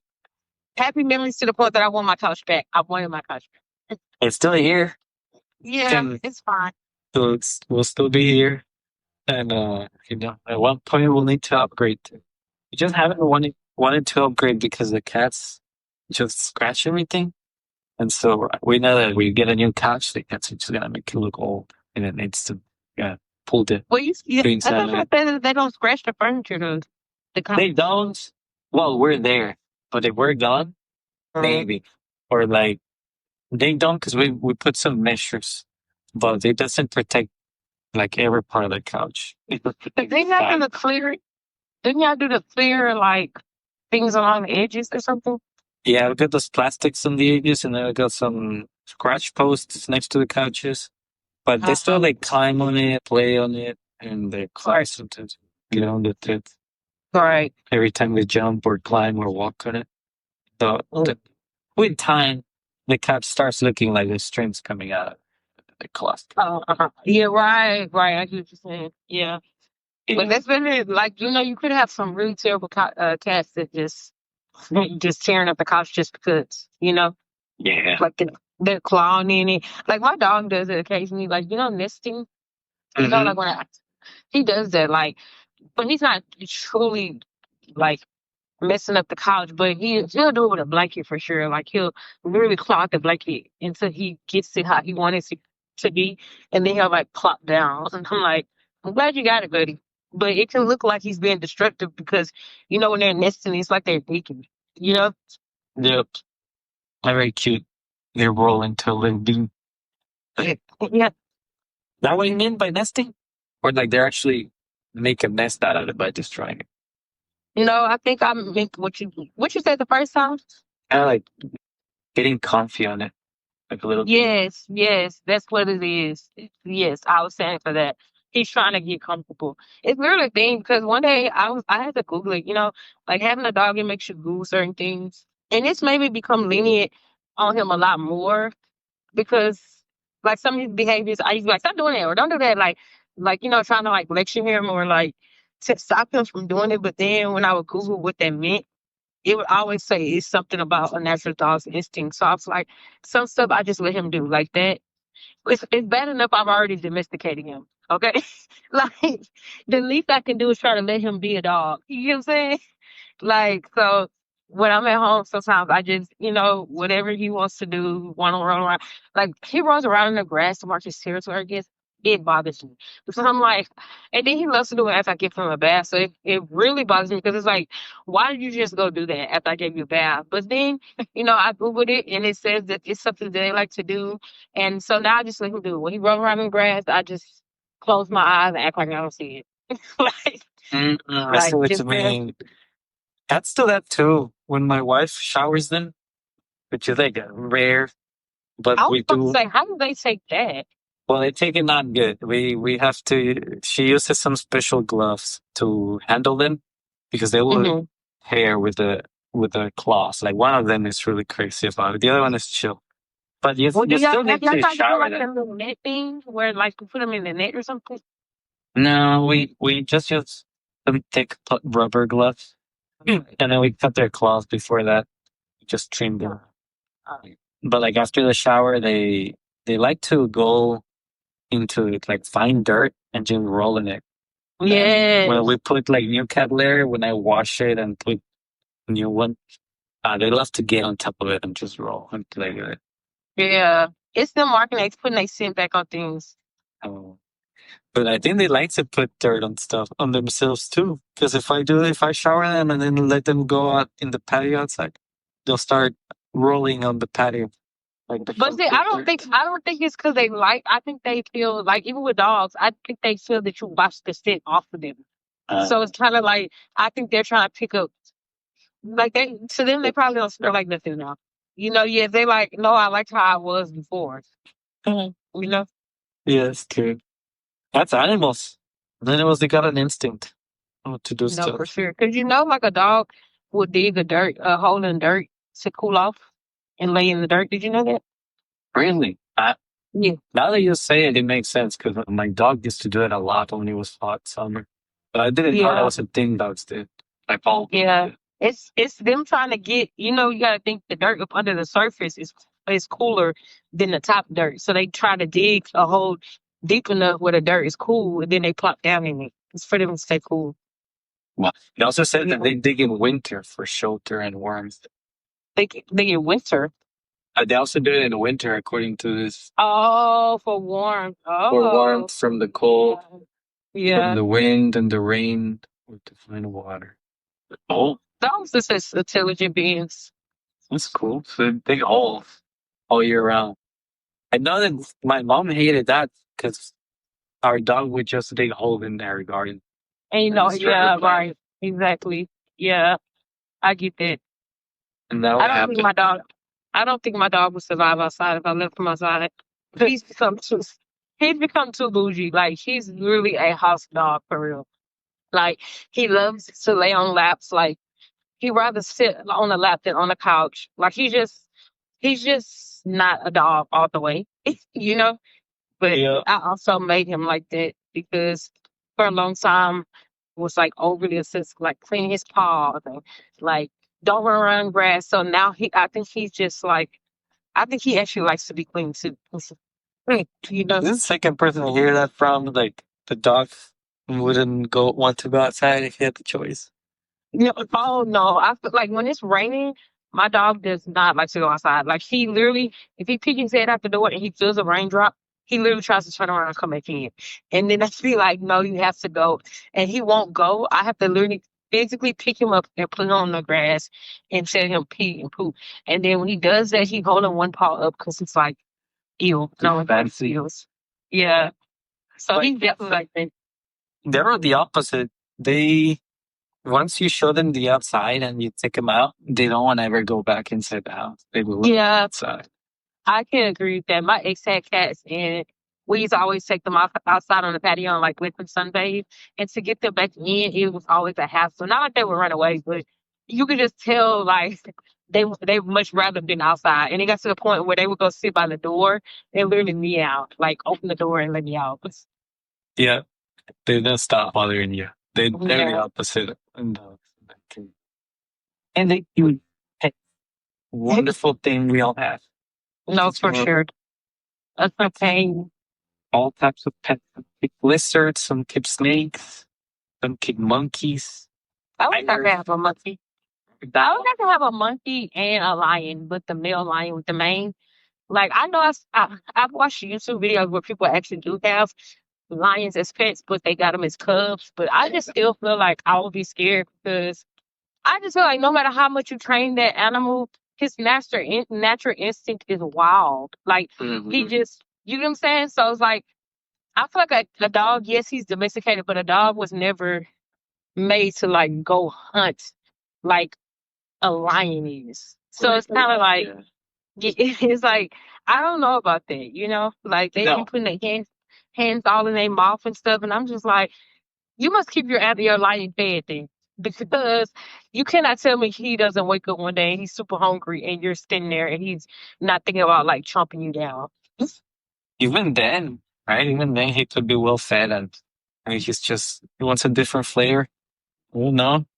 I saw Yeah. this video yesterday of a guy who was keeping the lions, but the female ones.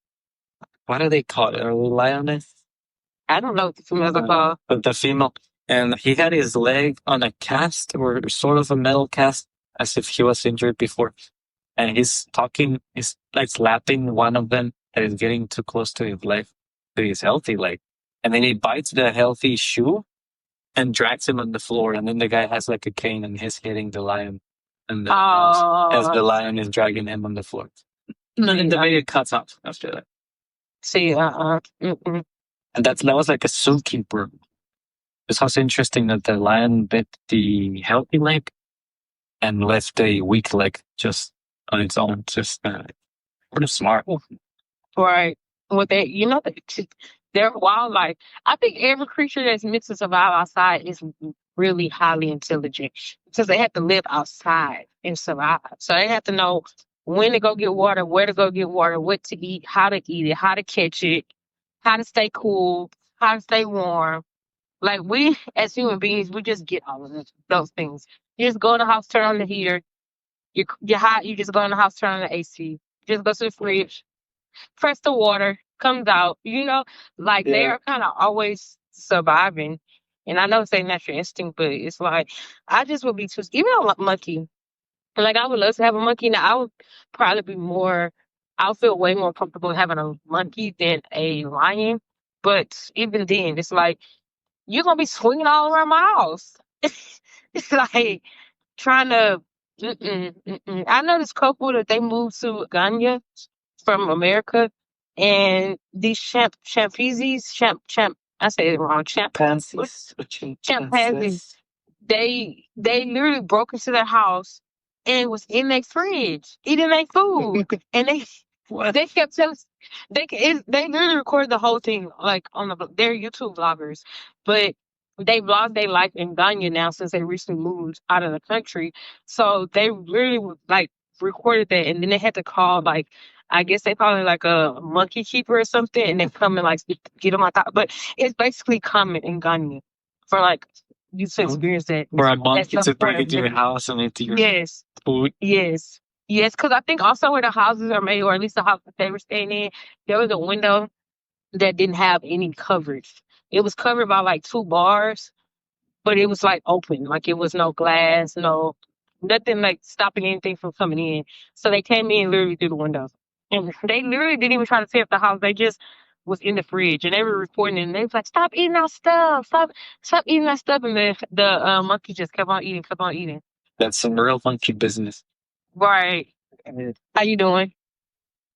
But I was like, I don't know how I would feel about that, but you know, No. So now they're back they're over here in America? no, they actually still stay there. Oh, they're over there. They moved home. I mean, not moved home. They actually moved out the country. Like how everybody said that America's getting really expensive. So, a lot of people are moving out. That's why I said this year I'll just suck it up and have a roommate. Like, cause it's getting ridiculous. It really is. The eggs especially are now like the cheapest version of eggs. The cheapest brand is like $6 to $7. Yes. Ham is like $8 for like a little bit of it. And I'm scared of anything cheap at this point. Yeah, and then there's that. Like you can still get the cheapest of all, but the cheapest it has like a bunch of ingredients that are escaped. Right. Then they send the egg. The birds have bird. I don't know. Mm-hmm. I've been sticking more to more veggies, oatmeal instead of eggs. Yep, that has been me. I've been like eating smoothies a lot, fruits, and more like fish. I've been eating fish more than anything lately. I don't eat pork anymore at all. Very occasionally eat beef, and chicken was what I was eating. Chicken and seafood was what I was eating, but I've cut back on chicken too. So I'm pretty much just eat seafood all the time. So I'll eat like today. I'm making me some roasted potatoes, some tilapia, and some broccolini. Money wise or health wise? And what motivated me more?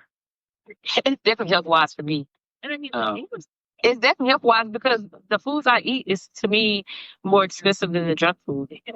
Yeah, that's true. Like I think last time got like mac and cheese with added protein. It was advertised, like as if it was healthy or something. But I think she looked it up in an app. We have an app called Yuka, and you scan the barcode. That app too, yeah. Oh yeah, so she scanned it, and then it had like 4 or 8 red ingredients the ones that are like dangerous or toxic or whatever. Like stay away from them. And then after she saw that, she just had to throw it away. Yeah. I use Yuka, but I recently started using this app called Bobby Approved. It's similar, you can scan it, but he's a guy that actually like is on social media and he'll go in stores and actually like grocery shop and tell you like this you don't need. But his app is even more like I would say like it'll take a huge adjustment because he tells you to cut out a lot of like soybean oils, things that say natural flavor. You like you don't need to eat that because natural flavors can consist of anything. So his is a little more stricken. So like something that's on Hookah that might have a good rating on his, it might be not approved. You Oh, know? hey, I'm Hello? outside. Do you hear the wind or not? I don't know. I heard the wind and I feel like I heard someone. Oh yeah, yeah. I was walking next to the. Oh, I'm out but for no, a walk. But yeah, I was hearing you. I can't really hear the wind to be honest. Okay, that's good. Yeah, I was just Um, but just got out to change the scenery. I've been sitting at this park. Yesterday I was at the park too. Cause the home that well, that's I guess private information, but you can check it out. But the home I'm staying in, they are trying to sell a home, so they had some showings. So yesterday I took Cash to the dog park and spent some hours there. Then I went and got a snow cone, and I got me a good burger, and I ate outside at the park. And today I'm sitting at the park as well. I just love being outside. It's so peaceful for me. And nice. Where you where do you walk at, Damien? Around your apartment or you actually Yeah, walking like no, this is an apartment. oh, okay. I like the outside too. Lately, that it's been getting warm and sunny with the Mm. birds. It's nice. But like Right. before, I was staying home. Too windy and cold. Mhm. Mhm. It's kind of windy today, but it's not like that windy. It's not that windy where it's interrupting your day or it's like it's blowing you too much to the left or too Yeah, much to the right. but Texas weather is crazy. It changes Yeah. one day to the other. Like if you don't like the weather, just wait 5 minutes. It'll be a different weather. No, for sure. I think that's the South in general. Yeah. That's why I tell people one thing I really appreciate about North Carolina. I mean, I appreciated a lot of things, but one thing I appreciate about North Carolina was the fact that I seen all seasons. You know what I'm saying? Hmm, that's cool. Like you saw spring, you saw summer, you saw fall, and you saw winter. You actually saw the trees go from green to orange to red to stems. And then it's like if it was wintertime, it was cold consistently. It wasn't like one day this, one day that. It was just more consistency. And that's nice. Here in Texas, there's only two seasons: Yeah, summer it's and I don't know, fall. I don't know. Right. But it's like y'all get a little winter too, but y'all definitely don't get any like I won't even say y'all really get fall because you don't really see the trees change or nothing. Like it's just they go from green to branches, Yeah, you know? yeah, you do. It's no transition. Nah, it's And I different. definitely don't think y'all see spring. Why I'm saying y'all like I don't live here. Yeah, it does hit different. Man, that's Texas free. But how you like in Texas? Not really liking it, buddy. But I guess you can say I'm trying to adapt, but I just think like it's a place that I probably left for a reason. And you know how sometimes you go back to old places and you really wasn't supposed to go back to the old place? I feel like that's kind of how I'm thinking. Um, because I left Houston specifically for a reason. And that reason was just because I was going in circles. I just needed like a drastic shift in my life. I needed a shift in my environment, my circle of friends, everything. And so like moving motivated me to like find those things that would expect me. But in the end, now that I left and I've come back, it's been like a tough adjustment. Not only like the weather, but just like people are not the nicest here. It's too busy, like as in like hustle bustle. I just really started appreciating like things like nature, hiking, the things that are free.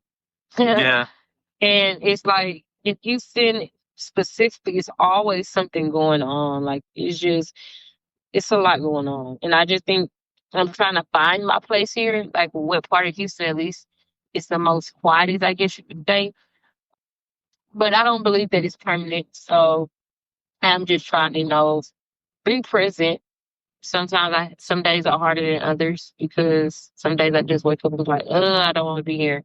Then some days I spend outside like this and it's easy for me to find gratitude because in what makes me happy.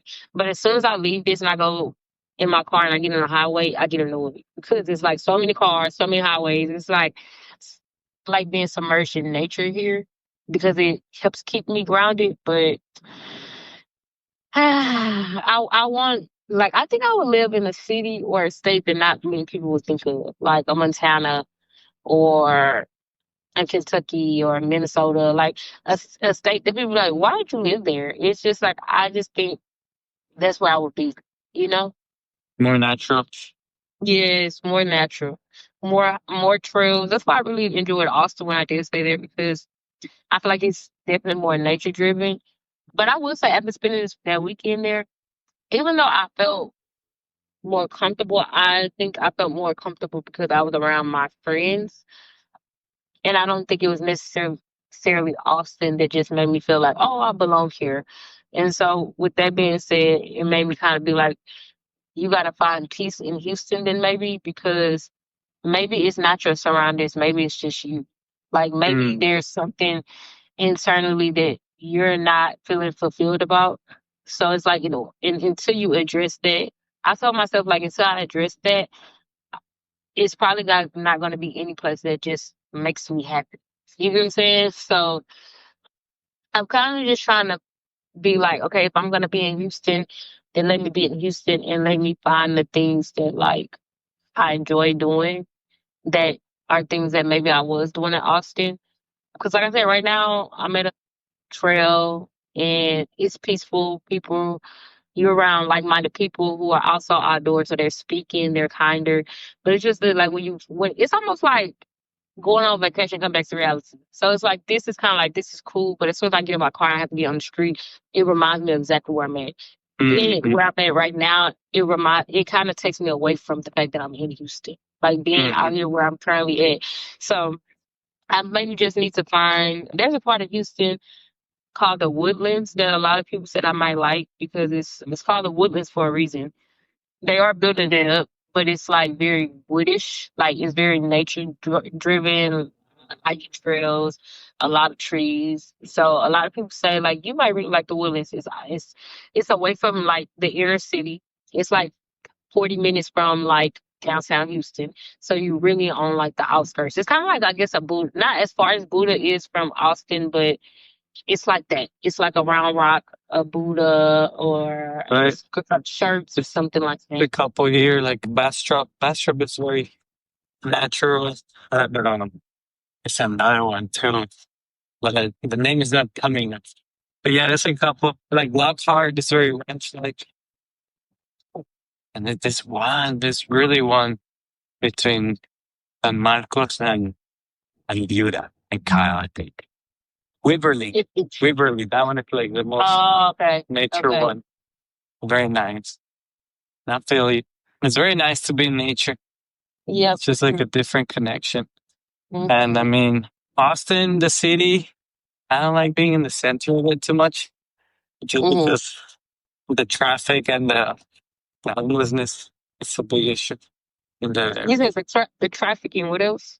The homelessness, Oh yeah. Wait, are you it's saying like huge. the way that they approach Yeah. you or like? Now, yeah, Okay.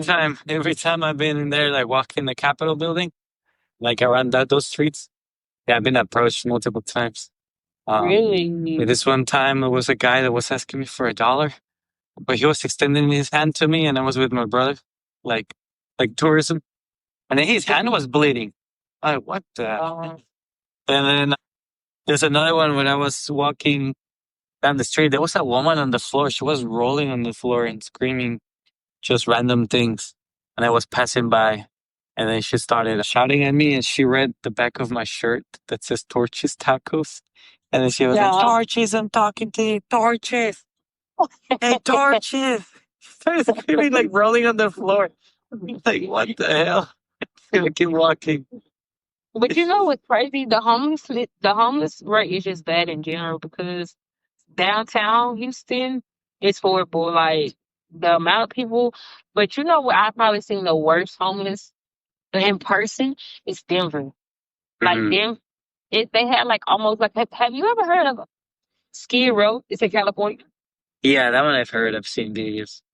Okay, so I feel like where I was staying at in Denver, it was a really nice hotel, but it was like a skyrise hotel, and so I could see high, and there was a street that looks exactly like Skid Row. It was looking like but tents, abandoned like RV trucks, but old RV trucks that like just got left there. But it was like a whole strip of just homeless people, and it's just like I think homeless the homeless population I think is bad anywhere unless you're in the suburbs. Like kind of where I stay right now because I stay more in the suburbs. It's just more like housing and parks and stuff. The homeless people are not here, but I think whatever city you go into, if you're downtown, you're gonna see them. Like I'm sure Chicago downtown looks like that. I'm sure New York downtown looks like that. I just think that's where they reside. You know? Yeah, no, yeah, it is all over the U.S. and the bigger problem in the main cities, just all Yes, over. exactly. Which Yes, is like I what agree. I remember where we used to work at. It's like homeless would break into our windows to Yes. steal the lunch. I don't even know if they was to steal the lunch, but they just broke the window and then left. Well, And see, it was wait, I didn't even know that, but I know that those two corner stores, they used to just be sitting out there, like, yeah, it's it was horrible. it was a cafeteria window they broke Oh, I into. never knew that. They did that when you worked there just by yourself or when we had worked there? Yeah, well, yeah, when I was working by myself, we had a Okay. lockdown for that, or like a secure or something like that. Because of what happened. Yeah, so and then when I was waking up by one, somebody was knocking at my door for like 30 minutes in Austin when I was living in there. And Mm-hmm. we called the police.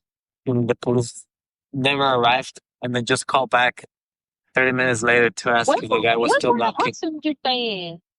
I was by I was by William Cannon. That was a bad day. It I was don't know where that is. Was that like South Austin? yeah, it's like South Austin. And then I remember I would wake up one time.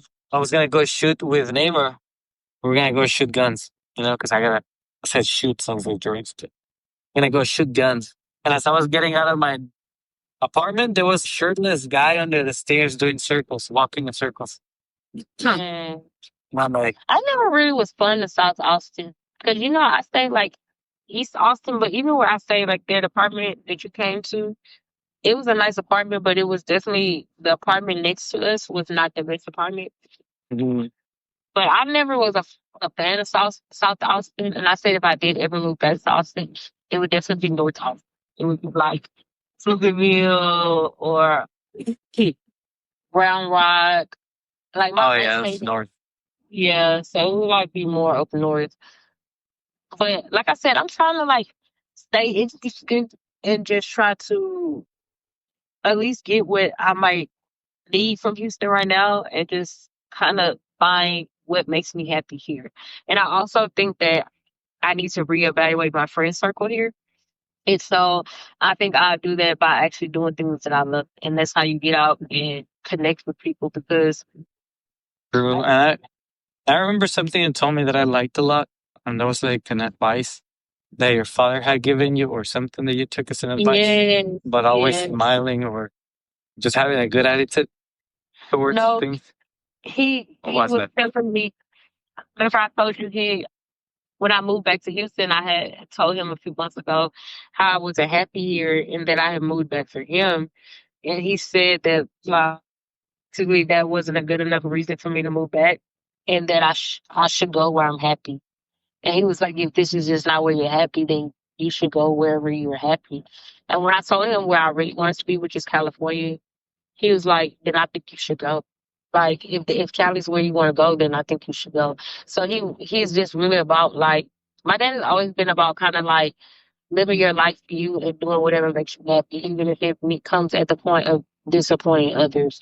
And I think that'd be my whole issue. Like I hate to disappoint people.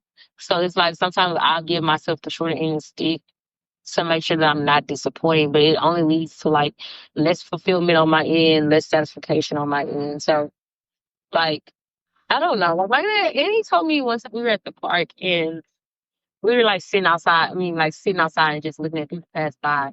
And he had said, like, mind you, my dad is 79.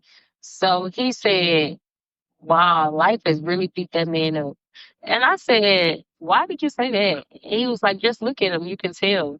And so I really was looking at the man, and he did look just like, he just looked like he was carrying a lot that you couldn't physically see. And so, but he was of older age too. And so he was basically saying like life got the best of him, and it's important to like you don't let life win, you have to win at life. And that's kind of the narrative that I try to live by now. So whenever I feel like life trying to take me down, try to be like switch the story and be like. So anytime like, and I think like life trying to take you down in all kind of ways, it'll trick your mind into like depression, it'll trick your mind into anxiety, it'll trick your mind into like happiness, not feeling at peace. How you doing? And I think I'm good. I think that you have to always stay grounded. And I think like coming for me, coming back to like places like this, like being outside in nature without like distractions. Like all I see is trees and I mean the people that's passing by, but like everybody that's passing by is passing by with their dog or they're passing by with an individual, they're having a conversation. Like nobody's on their phone that I pass by. Like everybody's just really just enjoying being present. And I think this is what brings me back to groundness. But whenever I do feel like life is like trying to take me overboard or my emotions are trying to, I guess, like make me feel un- uneased, I just try to tap into what brings me happiness. Like I found happiness in doing puzzles lately. Like that's something I started recently, but I actually really love to do puzzles. And I love to spend time outside, you know? What kind of puzzles? Like jigsaws? Wait, what's jigsaws? I just Um, forget what's jigsaws. Jigsaw is the one that has like 100 pieces, and then you make a picture out of it, like putting everything together. Oh, okay. So it is jigsaws, but the most I've gotten is 500. I haven't did 1,000. Damn, that's still a lot more than me.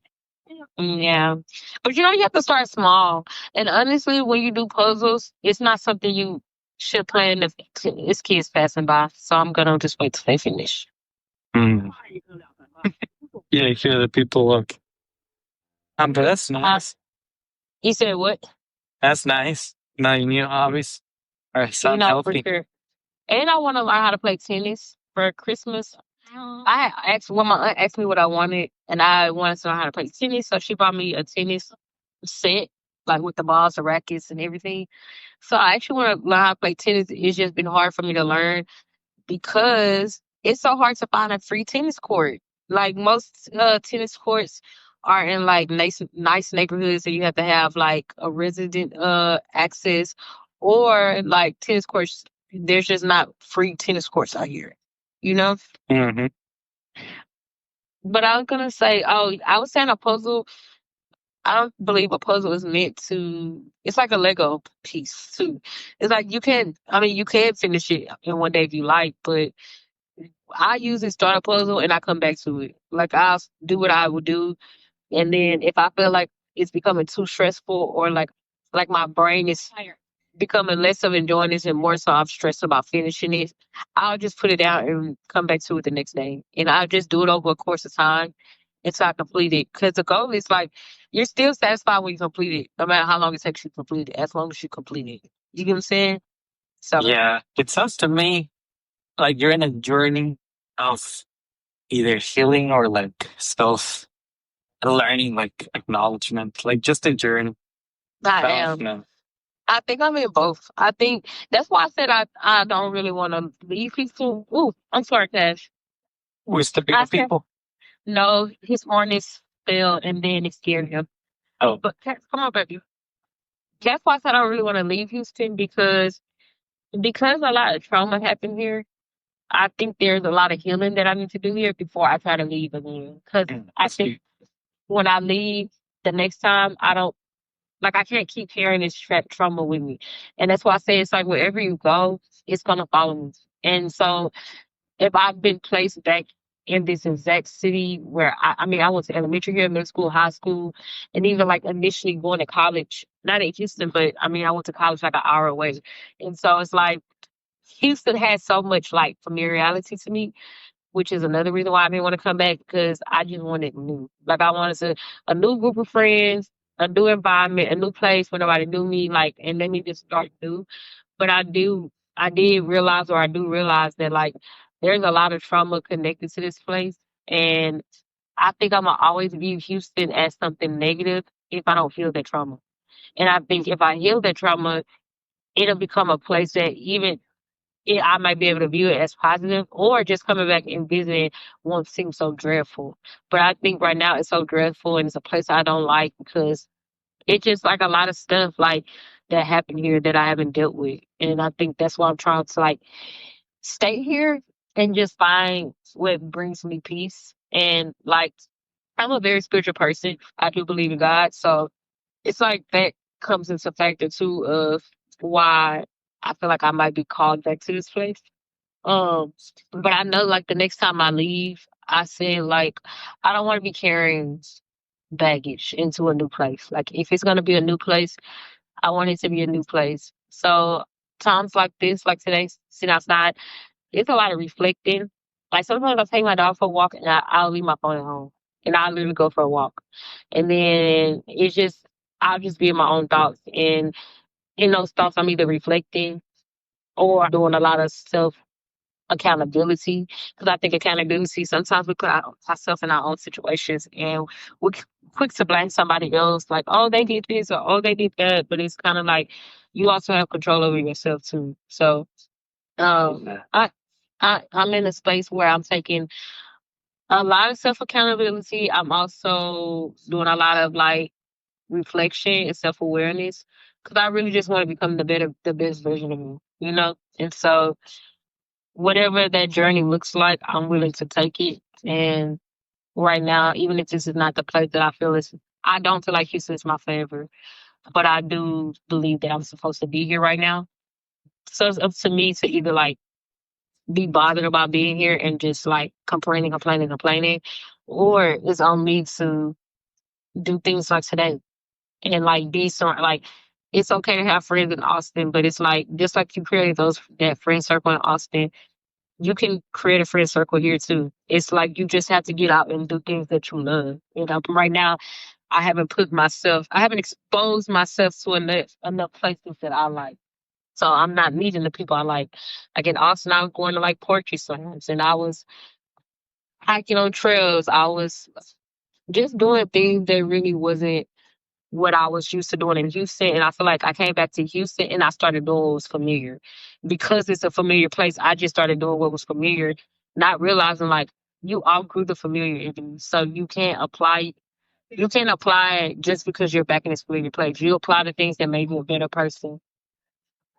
So the things that made me a better person is like the version of Ebony that I was in Austin, or like the things that brought me peace in Austin. So it's like you have to find those things here too. You know, it's like I think peace is wherever you allow it to be. You get what I'm saying? And I think like you are in control of your peace, and life is gonna life regardless. Like you can't stop. You can't stop life. Like, and I really don't stress about like I told somebody the other day, if you're a person that's stressed, not like talking to them specifically, but I was generally speaking about like, this topic to someone. And I was just like, if you're a person that like probably stressed or you worry about things easily, I was like, I'm probably not the person to be in your circle because I take things very lightly. It's like a lot of people not getting that deep into it, but a lot of people are like upset about this election. It's like I don't got time for think about all this. Like in this world, I understand that, but it's like he's the freaking president now. Like, what can I do about it? Like, what is talking about him all day gonna do for me? Like, it's not gonna do anything. So, just I worry about the things I can't control, and if I can't control it, it's out of my control. So, in this situation, I can control coming to the park and sitting at the park. I can control where I go, so I can create a better circle of friends in Houston. I can create. I'm in control of the experience that I have in Houston. I can either hang with old friends and do old things that made me leave the first time, or I can go through a season of loneliness because I think that's what I'm scared of. Like being in Houston, I know I'm about to have to go through a season of loneliness, and that scares me because a lot of my friends that I have, I just don't feel that they align with who I've become. And so letting go of those friendships is hard because I don't have any other friends here. So it's going to cause me to kind of do things by myself for a minute. It's going to cause me to be lonely for a minute.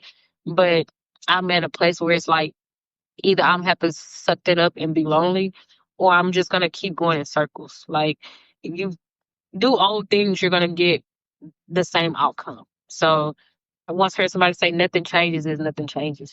So if you don't change something, it doesn't change. You get what I'm saying? So if you want a different set of friends, Ebony, you have to do what you have to do to get a new set of friends. Like if you want better income, you have to apply yourself. It's just you're in control of what you're in control of. And I think we underestimate how much control we have over our life because society make us feel like, oh, we don't have control. But it's like you actually have a lot of control in your life. Like you could get up and leave if you wanted to today.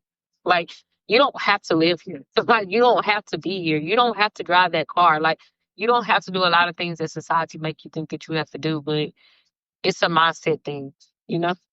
And I'm in a place of freeing my mind from that that prison mindset of what I think I'm supposed to be having or supposed to be doing. And like also being this age, people be telling you, "Oh, you're this age, you could have a kid. You should have been married by now." Like, one mom told me the other day, like, "You know what I was doing at 30? I bought my first house." And it's like, okay, girl, like life is different. Like it's different from when you were coming up. Like homes were a lot cheaper. Like so I think if you get away from societal pressures, because I feel like there's a lot of pressures to do things, become things, that it'll leave you unhappy. Like, or you'll literally drain yourself trying to reach those things or those goals that society say you're supposed to have because you're this age. And you're just not enjoy things like today. Like, I'm just literally being present. It's like, and I'm enjoying today. Like, I'm not even doing nothing. I haven't even spent no money yet. But I'm just like, I'm more at peace doing this than if I would have went to happy hour with somebody or went to the club. It's like this is more peaceful for me, So I do the things that bring me peace. Just like I came to Austin for my birthday. It's like that brought me peace to hang with my friends. Like that felt like genuine connections.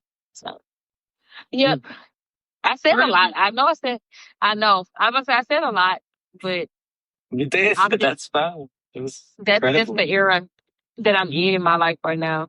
I'm in a very reflective period. So with that comes a lot of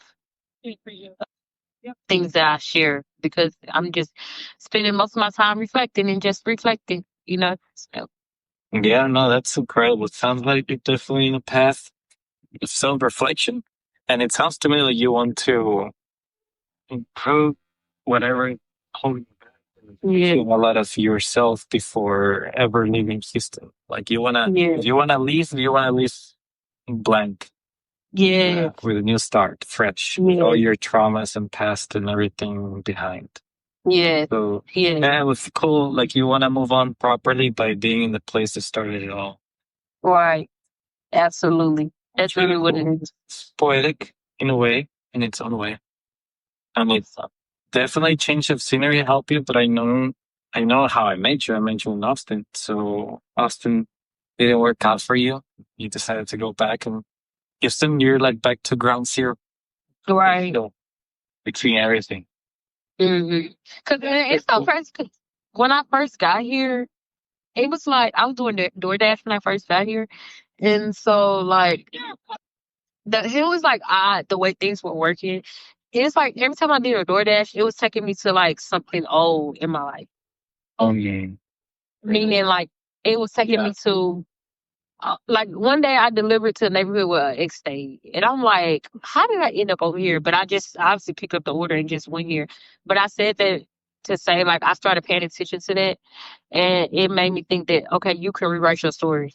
Like I'm here to rewrite my story. Somebody's about to pass with music, so I'm gonna stop for a second. So I barely hear it. It's like a background. Oh, never mind. It's getting closer. Yeah, they gone now. But I was gonna say, oh, I forgot what I had said last. Man, I forgot to. I was paying attention to the music. You said something about you were driving for Uber, driving to Oh, yes, all street. it just showed me that I can rewrite my story. And I look at Houston as such this negative place because of who I was one when I was here, the things I did, the people and things like just is it I just have this negative association with Houston. And it's like when I was doing these door dashing and it was taking me back to these old places, it made me realize that like even you left and you grew. So whatever you thought you was the last time you was at this place, you're no longer that person. So it's like you have to accept that and rewrite the story, and rewrite the narrative of Houston. Houston doesn't have to be this negative place. You get what I'm saying? It's like you just allowing yourself to only see that. But it's like if you just surround yourself in places that's gonna change that viewpoint, or just like I said, going back to old places and knowing that like, I used to be that person when I was doing X, Y, and Z here, but it's like, wow, you've grown so much and more so appreciate that part. Like you can appreciate the growth rather than like letting the old place remind you of who you used to be. That's what I think it is. It's like I come back to Houston and it's just like, especially because I was bit easily swayed into old habits. And when I say old habits, things like I had started like smoking. I had started like drinking again, like heavy. I had started like wanting to go to the club. It was just like I'm hanging with old friends that like I used to do those things with. And it's like it felt good in the moment, but then it was like when I would go home, it's like I was back lonely. And so it made me just be like, if you can be in an old place and you can make something new out of it. But also like I'm just the author of my story. So it's like I can rewrite this. It's like who you was when you left if you're not the same girl. So all that trauma you thinking about, that like mistakes you made while you were here, all of this X, Y, and Z, it's like you're not her no more. So it's like allow who you are today to thrive here and not be so like caught up in the past of like that girl you were when you last lived here. And I think that's something I'm working on too. And with that comes like an adjustment of friendships. Like all my friends don't live here. Like all my authentic friends that I feel like I have, y'all are in Austin. And then like I have a friend I also met in Austin, but he moved back home as well, which is Shreveport, Louisiana. And it's like so I don't have him either. And so it's like a lot of my friends are not here. And so it can get lonely here. You know, I told people all the time, like, I reflect and been like, oh, I moved back home to be closer to my family or be closer to my dad. But my birthday really showed me in a good way. Like, I did cry on my birthday, but it wasn't like these horrible, horrible tears. But I did feel like, as much as I, you know, tried to come back here to be closer to family, my birthday showed me that, like, dang, I really do feel lonely here still. And it's like, even because we're family near, I don't feel that attached to them. And so it's still like a space of war or lack there.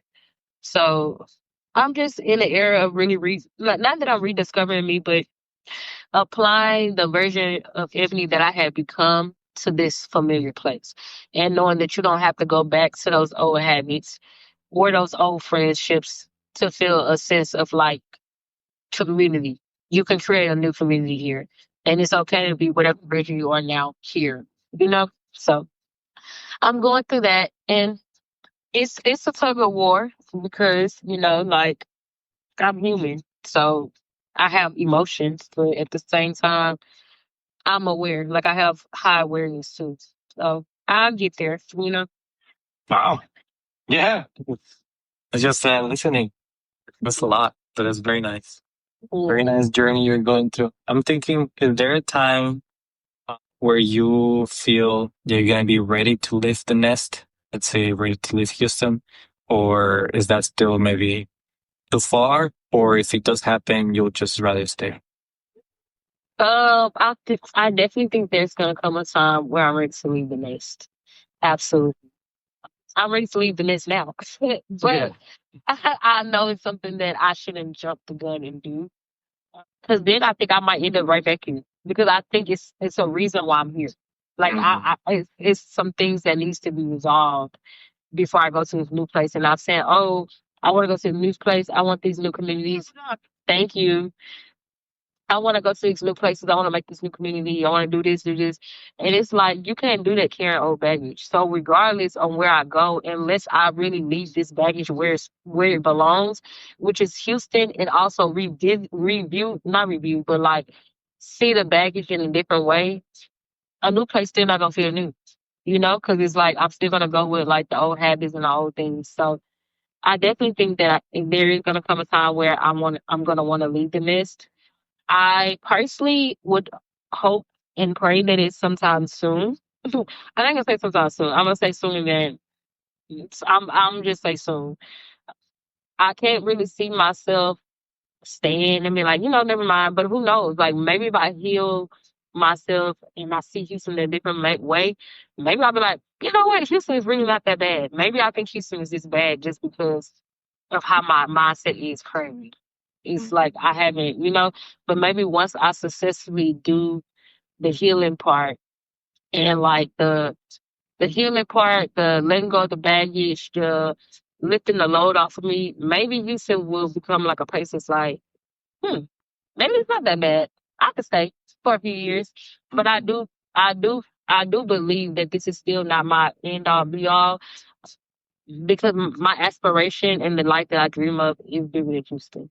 So I said that to say, like, I can definitely see myself leaving the nest. I would hope that it's soon. But with healing, maybe I could stay longer than I think I could. But the end goal is I would never probably, this is not where I would die. Like, I don't know what my time is, but I want to be somewhere else. Like, I want to, like, it's so much more to life. I lived here my whole life. I lived in Houston from age 7 to 26 or 27. So I lived here for 20 years. And it's like, I want more than this, And Yeah. Houston was a good place to experiment my opportunities because it's a place, it's a huge place. Like it's a thriving place. It's one of the big, it's the second biggest state. It's a metropolitan city. Like it's a great city to be. But because I have already experienced this life, my my heart yearns for something even bigger than this. So I definitely think I'm gonna leave the nest. And right now, like I really think of Cali a lot, California a lot. But again, and when I say California, it's more like the San Diego and the Santa Barbara type of areas. But that could change too. But you just never know. You never know. So I definitely see myself leaving in this. Absolutely. For sure, you'll never know. That's an interesting answer. I Yeah. was listening to. That's a lot of growth that you're gonna be going through. And yeah, Mm-hmm. plans can change always. Could be San Diego, could be California, could be Idaho, could be the Right. Could be exactly. backdrop here. Right. You never know. Maybe I'll be like, oh, I do want to stay in Texas. I just want to live in the country. Like you just never know. It's like anything can change. And I think that's why I'm trying to focus on being present. You think there's a Like, time limit or you'll just feel it? I think the old version of me yes, I think that's what I'm operating on. I think the old version of me used to operate off of time limits. Excuse me, but now I need that hunch. Like I need that, okay, I think this is the time. You know what I'm saying? Because I can foresee a timeline. Like, I'm currently in school. I found out that I actually graduate in May of next year. So I'm in my senior year. And with that comes the possibility to branch off and get a job down within my field that's outside of Texas. So that could be a timeline. I could be like, oh, when I graduate, I'm gonna look for somewhere else. But I think that I want to wait for that. I want to wait for when I feel like it's the time, like that nudge. Right. And it's like taking it easy right now. You're not Yeah. stressing yourself and accomplishing like a, what do you call it? Like a stone or like a mile. Like, A milestone. yeah, milestone. There you go. I was mixing the words. You're right. You said Yeah, it's not stone like, mile. it's not milestone. It's just living, right? All Just right. peacefully, like in nature and with your dog and then just reflecting as you as you go on day by day. And I think if you focus so much on the present, and it's something I'm working on because sometimes I'll be like, oh, I don't want to be here. So I try to think so far into like planning. How can I get out? Like, okay, you graduate get this month. Maybe you can start. Like, I start trying to do that. But it's like it takes away from being present. And if you take away from being present, I feel like that's what leads to the unhappiness and the lack of fulfillment. Because in this moment, all I'm thinking about is I'm on the phone with you and I'm sitting outside right now. I'm not thinking. I don't even think about what I'm about to eat. Like, I know what I'm about to eat, but I'm saying I'm not like. Well, I'm saying I'm not even thinking about tomorrow. Like, I'm just really enjoying being present. And I think that when you don't operate like in the present, it's so easy to just feel like anxiety or depression and anxiety to me comes from both. Like, not being a lack of being present. Depression is you're thinking too much about the past. And then anxiety is you're thinking too far into the future. So it's like if you be present, not to discredit anybody who's going through either one of those emotions, because I too have been diagnosed with depression before. It's just that you could like more so minimize those feelings if you just be present. You know what I'm saying? And I just think presence is the most important thing. Like it's almost like having a conversation with somebody. How can I have a conversation with you, truthful conversation with you, and be thinking about tomorrow, what I'm gonna eat tomorrow, what I'm gonna do tomorrow, how work gonna go? It's like my mind. You can do it, but it's just like you're not giving your the current situation your all. You know. Correct. That's Thank you. great. The people in the back here. What are they? What are they just commenting when you talk as they walk by? Nice dog. Yes. That's what I hear sometimes. Nice dog. He just wants to play. I totally understand. He does too. He's just quiet. He's a less little vocal about it.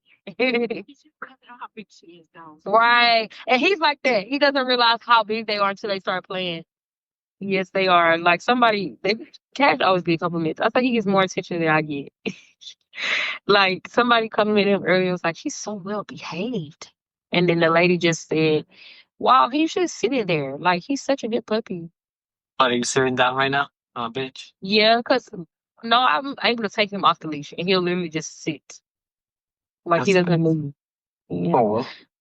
Um, What's the name of your dog? Cash. It was Cashew at first because when I first got him, he looked like a cashew, like literally the cashew nut. But then he got lighter as he got older. And so I just dropped the EW and just left Cash. So his name is Cash. That's the name of a rock and roll star.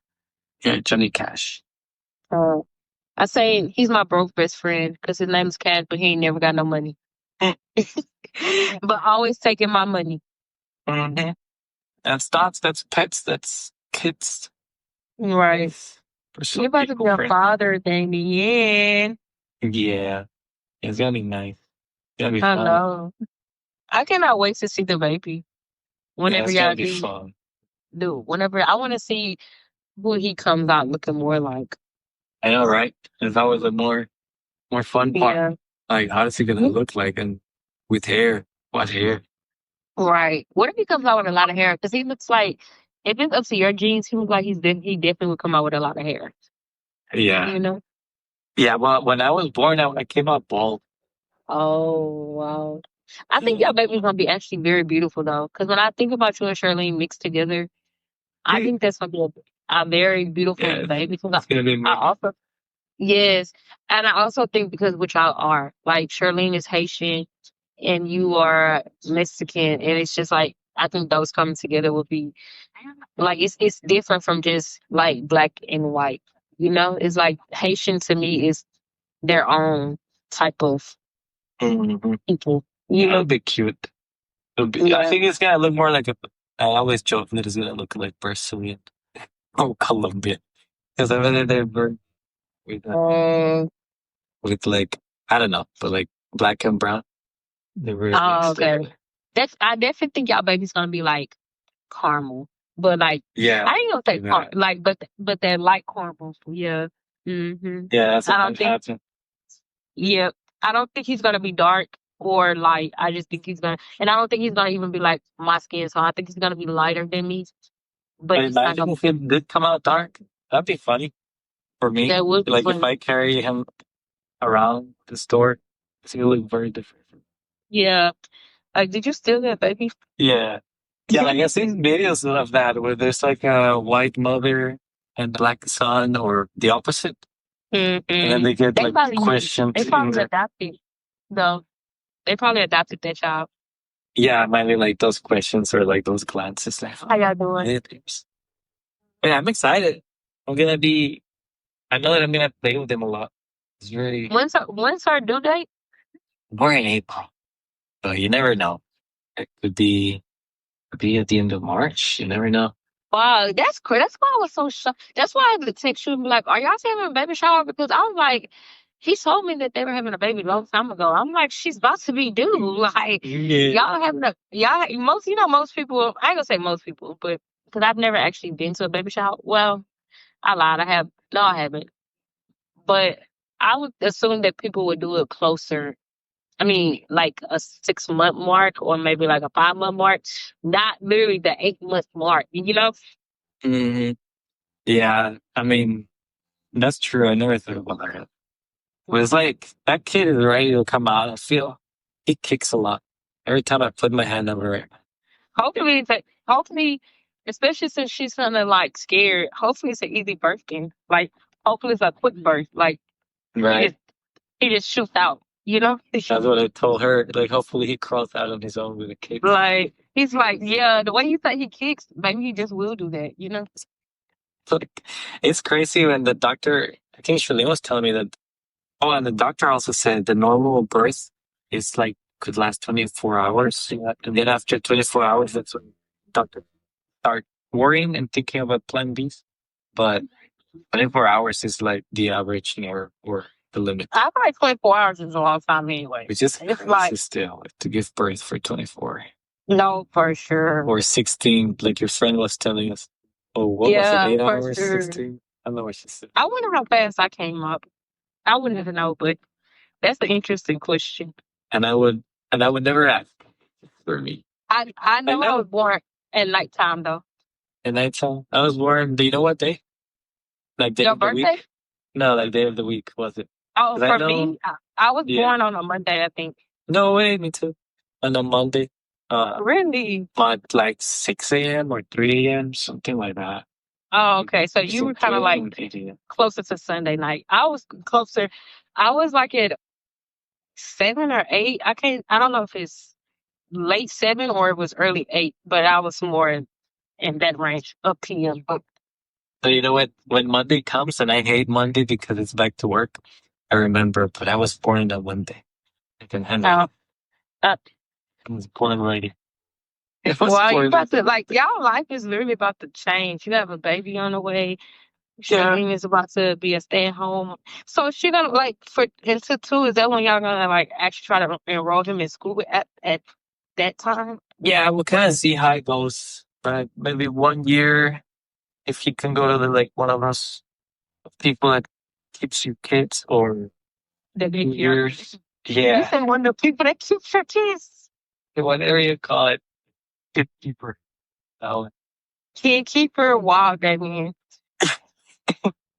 you should Kid keeper. go to school, but the goal is for the baby just to grow at least the first year with a smile. Really good. That's Be really 15. cute. So that's really Yeah. cute because a lot of things could shift for Charlene too, especially how she's talking about, like how it is at the school. Like she could hmm have a change in career choice by the time. You just never know, you know? Yeah. Never know. Hope that everything goes well. All right. It will. Oh, but that's what. I think she's I think she's pretty healthy. I think she's gonna have a good birth because she's healthy, like as far as like supplements, taking like her little fresh squeezed juice, things like that. So I think it'll actually be. Oh yeah, the doctor recommended her take lots of protein, so she's not taking protein shakes every Oh, okay. day. Like trying to force herself to eat more. 'Cause the baby's Uh, small. It's very cute, but very small. what, Grow like, more. how many pounds? 4, Oh, mm, and that's very small. But like well, I was investigating that because it's small for American. If it's below that, like below 5 or something, it's like very small for the hospitals, and then they put it in. I risk just watching it, but I was looking into like Asian babies, what the average for Asian woman. But for Asian, it's like 5.5 pounds. 5 pounds is the average. What about what's the average for Hispanics? Oh, that's a good question. I should look it up. Let me look it up because she has both Haitian parents, so she's still pretty certain genes. And then me too. I have two Mexican parents. So let me see. It's the average weight. That's for me, baby. Mexican baby. Oh, 7 pounds. Okay, because I Well, think I was like 7 pounds when I came out. 7 pounds according to Wikipedia. That's interesting. Yeah, because for Americans, it's like a lot of people are getting this 9 pound and 10 pound over babies. No, now that's crazy. I'm not gonna lie. Like Charlene actually might be happy. Well, of course, like praying that the baby doesn't come off, like But a 4 pound baby to push out a 4 pound baby versus a 9 pound baby. Shoot, I'd rather the 4 pound baby. That's Like, amazing. because now not pushing out 9 pounds. Wow, it's crazy. I'm gonna say, and then she said, "Well, still pushing out a baby." That's girl. That is still crazy. Right. I was gonna. Easy. What kind of protein is she taking? Because I be taking protein shakes every day too. Well, I take protein shakes after I run to preserve my muscles. Hey, that's good. Get the muscles. It's the same one that I used to call Joko protein shake. Oreo Is it? flavor. It's Oreo. Oreo. Ooh, is it dairy or is it dairy free? Let me see. Joko protein. I think it's dairy, to be honest. Yeah, it's dairy. From my memory, it's dairy. Okay. Because what are you doing, like vegan? Yeah, I don't eat dairy no more. No, then I think this is definitely dairy. Good job. Because I like Oreo. That's why I like Oreo. The one I have right now is a dairy free one, but Cash, come here. It's a vanilla. Mm, it says grass-fed protein. So I guess that's not dairy. Oh, that's not. I mean, that is dairy. Wait, grass. So it's no like milk or like whey or anything in it. Because this one is the powder form, so it's going to be whey protein, whey, Oh, okay, then that's dairy. Whey egg is dairy. whites protein, crushed cookie pieces. Send me a picture of that still though. Reading. Like just a brand, or just you could just text me the brand name. Oh yeah, it says contains milk and egg. Where did you get it from? Let's get it from Amazon. Like they have their own webpage, but it takes a little longer to get to me, or maybe a little pricier, just about like by $5 more. But in Amazon, it comes really quick. But it's either Amazon or their webpage, Joko Fuel. You're gonna have to text that to me because I don't know exactly. Oh yeah. Or you said like, yeah. I mean, Because Oreo. Now I don't try to eat dairy, but like I want something other than vanilla, and I've been scared to get like chocolate flavored. Because when it comes to dairy free protein, I've only been seeing vanilla and chocolate, and I don't be wanting chocolate because I don't always want a chocolate smoothie. You know. So these guys have a lot of flavors. They got the peanut butter and chocolate, or the chocolate only, vanilla. They got also strawberry. They got flavors, but I like this brand. I've tried. I think. Is it chalky? No, that's not. It's super easy. It just breaks really easy in the bottle. It doesn't leave like a aftertaste either. I haven't tried many proteins except this one, but this one is very good. It's like they try their best to use good ingredients. Yeah, that's why I was asking. The one I use is a dairy free, but it's protein in green, so I like that part of it. You know. No, this one has no greens, but they do say they have digestive enzymes and probiotics. I was just gonna say you probably got probiotics in anything. Oh, so that's good. Yeah. Get the protein. So are you taking protein too? How you doing? Yeah, Good. You said yes, I am taking protein, but like I said, I only take it for after I run to preserve my muscles, but also like drinking like when you're trying to, I guess, lose weight but keep your muscle. it's important to like have a high protein quality intake because that's what helps preserve the muscles. Because if you Hmm. lose weight, you'll just also lose the muscles too. You know. So Yep.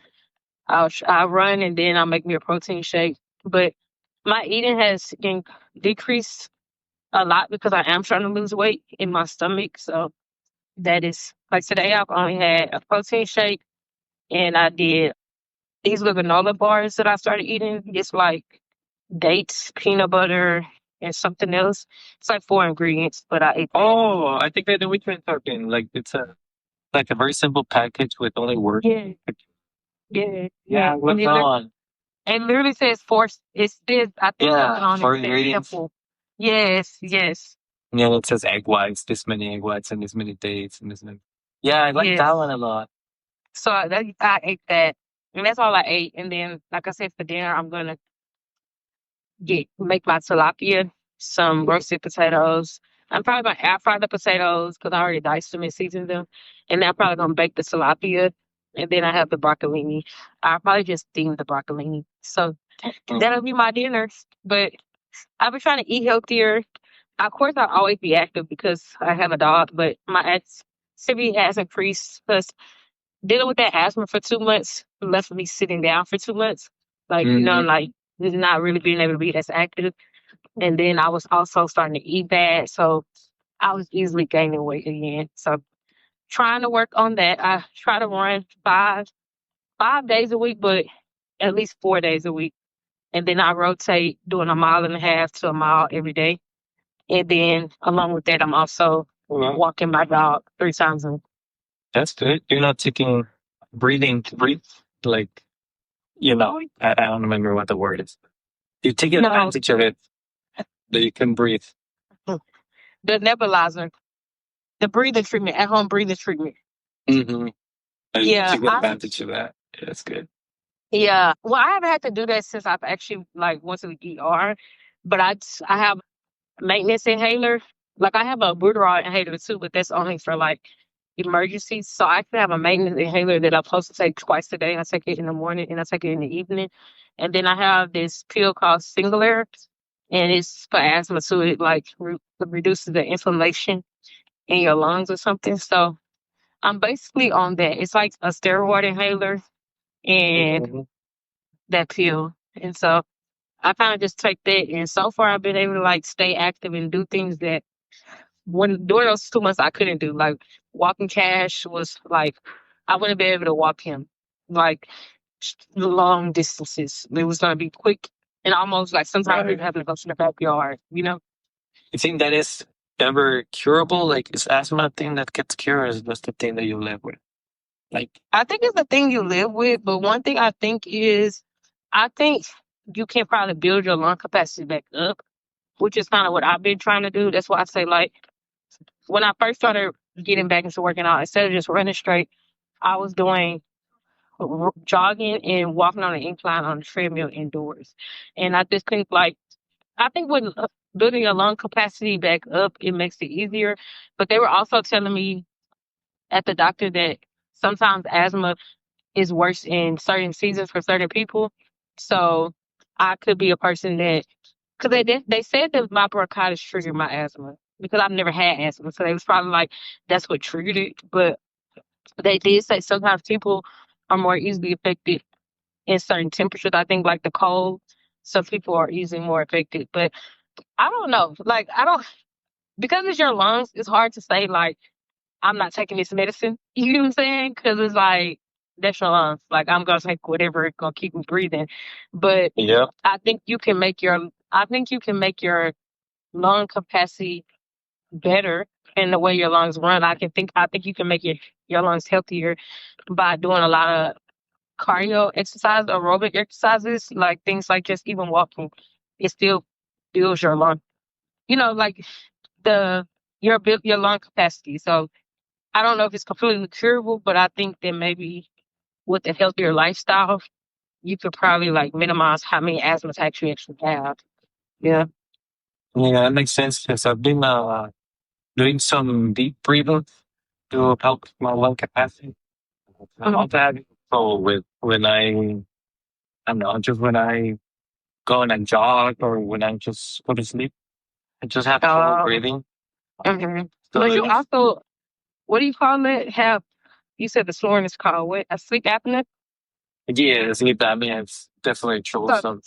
so that's kind of like double the trouble for you versus like I don't really have sleep apnea. Well, I don't think I have because I don't snore. So that's probably also interfering with your breathing. You know?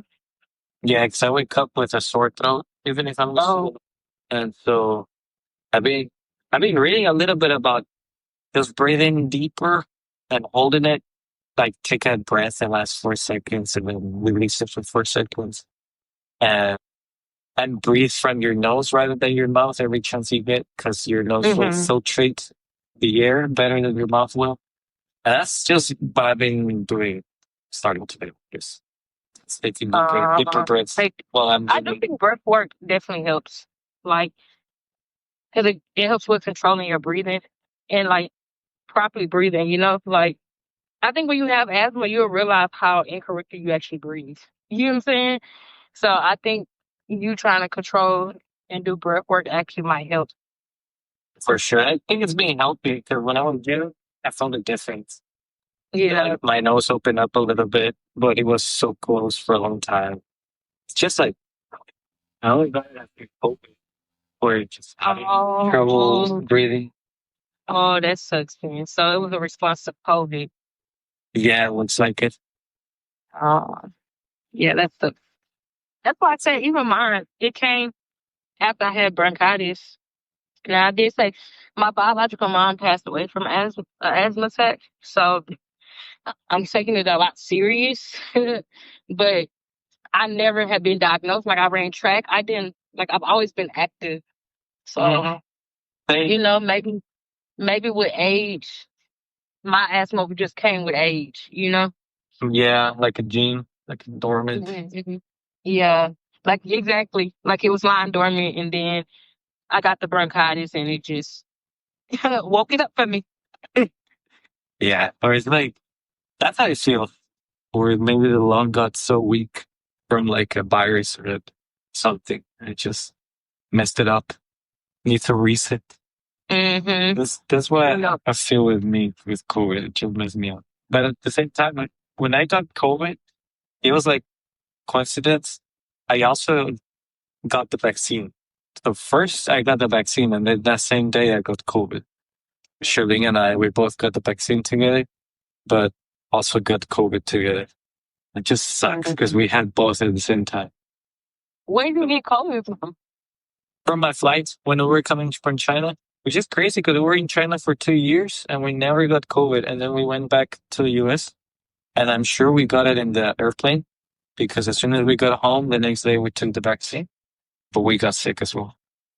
Well, supposedly they said like asthma symptoms take a few days to present themselves. Yeah, I think that's why they say like it's not an immediate response. So that means that like I feel like you could flu. have been you could have been exposed to COVID prior to like actually seeing the effects, but the effects just take a slower time to actually present themselves. Could be. Yeah. I don't really remember how many days after go, being in the US I got it, but I do remember it was pretty soon after the flight. Yeah, I don't know. And we were It's probably that because that's an enclosed space. No, like there's no true circulation. You yeah. know, And with all the international people, but China did a good job at keeping everything locked down. Like barely any COVID because I never got COVID. that's Mm. and that's crazy because they were trying to say COVID came from China. And I warned my family about it, and like a couple of days after I warned them, then the US also got it. It did start in the China first. I was the one telling my family what I say was happening. And they weren't like believing it because even I didn't know it was a virus. I remember seeing the streets empty and there was nobody outside. And Yes, I remember that too. That was crazy. and it was kind of like that. And then just my workplace was like everybody stays at home. The leader says there's not it's recommended to stay at home. We're gonna but they never said what was happening. It was just very interesting. It was like a movie. Just everything, all the streets started to get coast. And that's when I was telling my parents, like, something going on in China because they're not telling us, but I don't see people here. So you better start stocking up on food. Because whenever I would go to the market, it was full and people were like stocking up like crazy.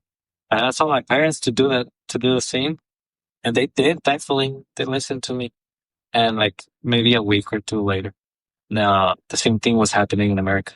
Everybody was stocking up on food. Mm. It was like happened first. But yeah, Ebony, this has been a great conversation. I think it's We safe. talked for almost 3 hours, Damien. It's safe to call it you. Yeah, we did talk for almost 3 hours. It says here in my phone 2 hours 42 minutes. 42. Mine say 2 hours and 49 minutes. Oh, that's because you're looking at the. Yeah, no, we've been talking for long. The Oh, recording. okay. But you're recording. Yeah, because we started recording a little later. Oh, Yeah. Now I feel official because you know that Joe Rogan podcast goes for 3 hours.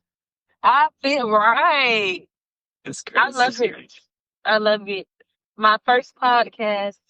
You have to Yep. send me the show. You have to send me like what are you on? Are you on YouTube? Do you post Oh, I'm on everything.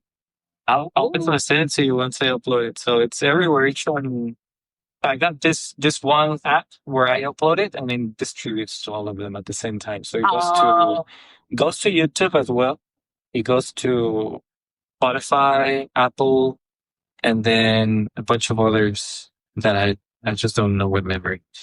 But it does go and it uploads quickly, like in maybe 20 minutes that's after I send it. dope.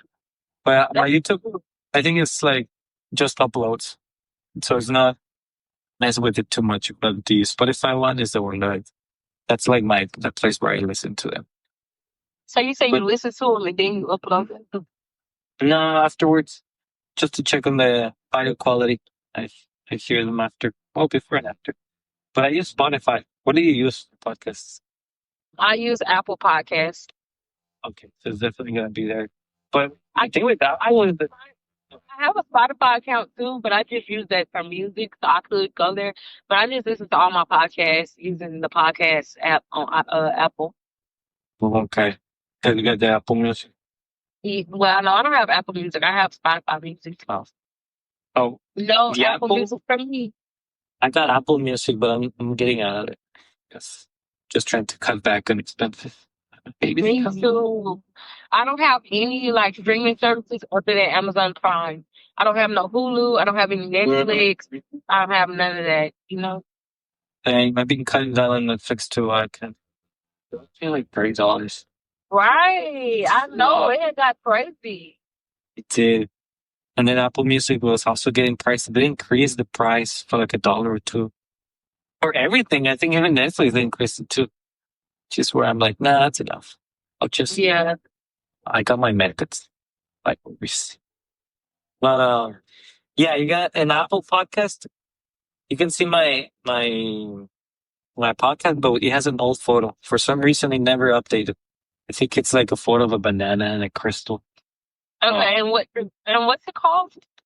Free Idea podcast on Spotify. It has a picture of like the guy in a suit, and his head is the world, and he's holding a light bulb, and there's some dirt and darkness. Super cool. Got that from AI. It was a really nice picture. I'm gonna look at both because I want to see the picture. Yeah. I want to see a picture on Apple. The first picture I got on Apple is just I just took any picture just so I could get started on the podcast. If I want everything to be perfect, so I just put put three things together that seem interesting, and I take a picture. So it's like a quartz crystal. I don't know what it is. It was the old thing. It's literally an avocado, a crystal, and some banana. An avocado, yeah. I'm looking at it. That's good. Yeah. I All want right. to listen. Congratulations, Damien. I just followed you. Yeah. I just followed you on podcast. Nice. I got a follower. Congratulations on your first ever recorded podcast, and it's gonna be uploaded, so it's gonna be there. Thank you. Thank you for actually inviting me to be a part. Yeah, well, it was fun. I left. It got really deep at the I end. know, right? Right. Yep. It was all that self healing, and I think that there's more people in that boat. that when they Right. get into it, you're gonna feel somebody that's been there before. Hopefully, they Right. get out of something out of that too. That's what I try to use my story, you know. Yeah, it was really fun, and thank you for being here and everything. Oh, thank you. I will see you next weekend. Yeah, I'm going ahead and oh yeah, baby shower. I'm gonna stop the recording.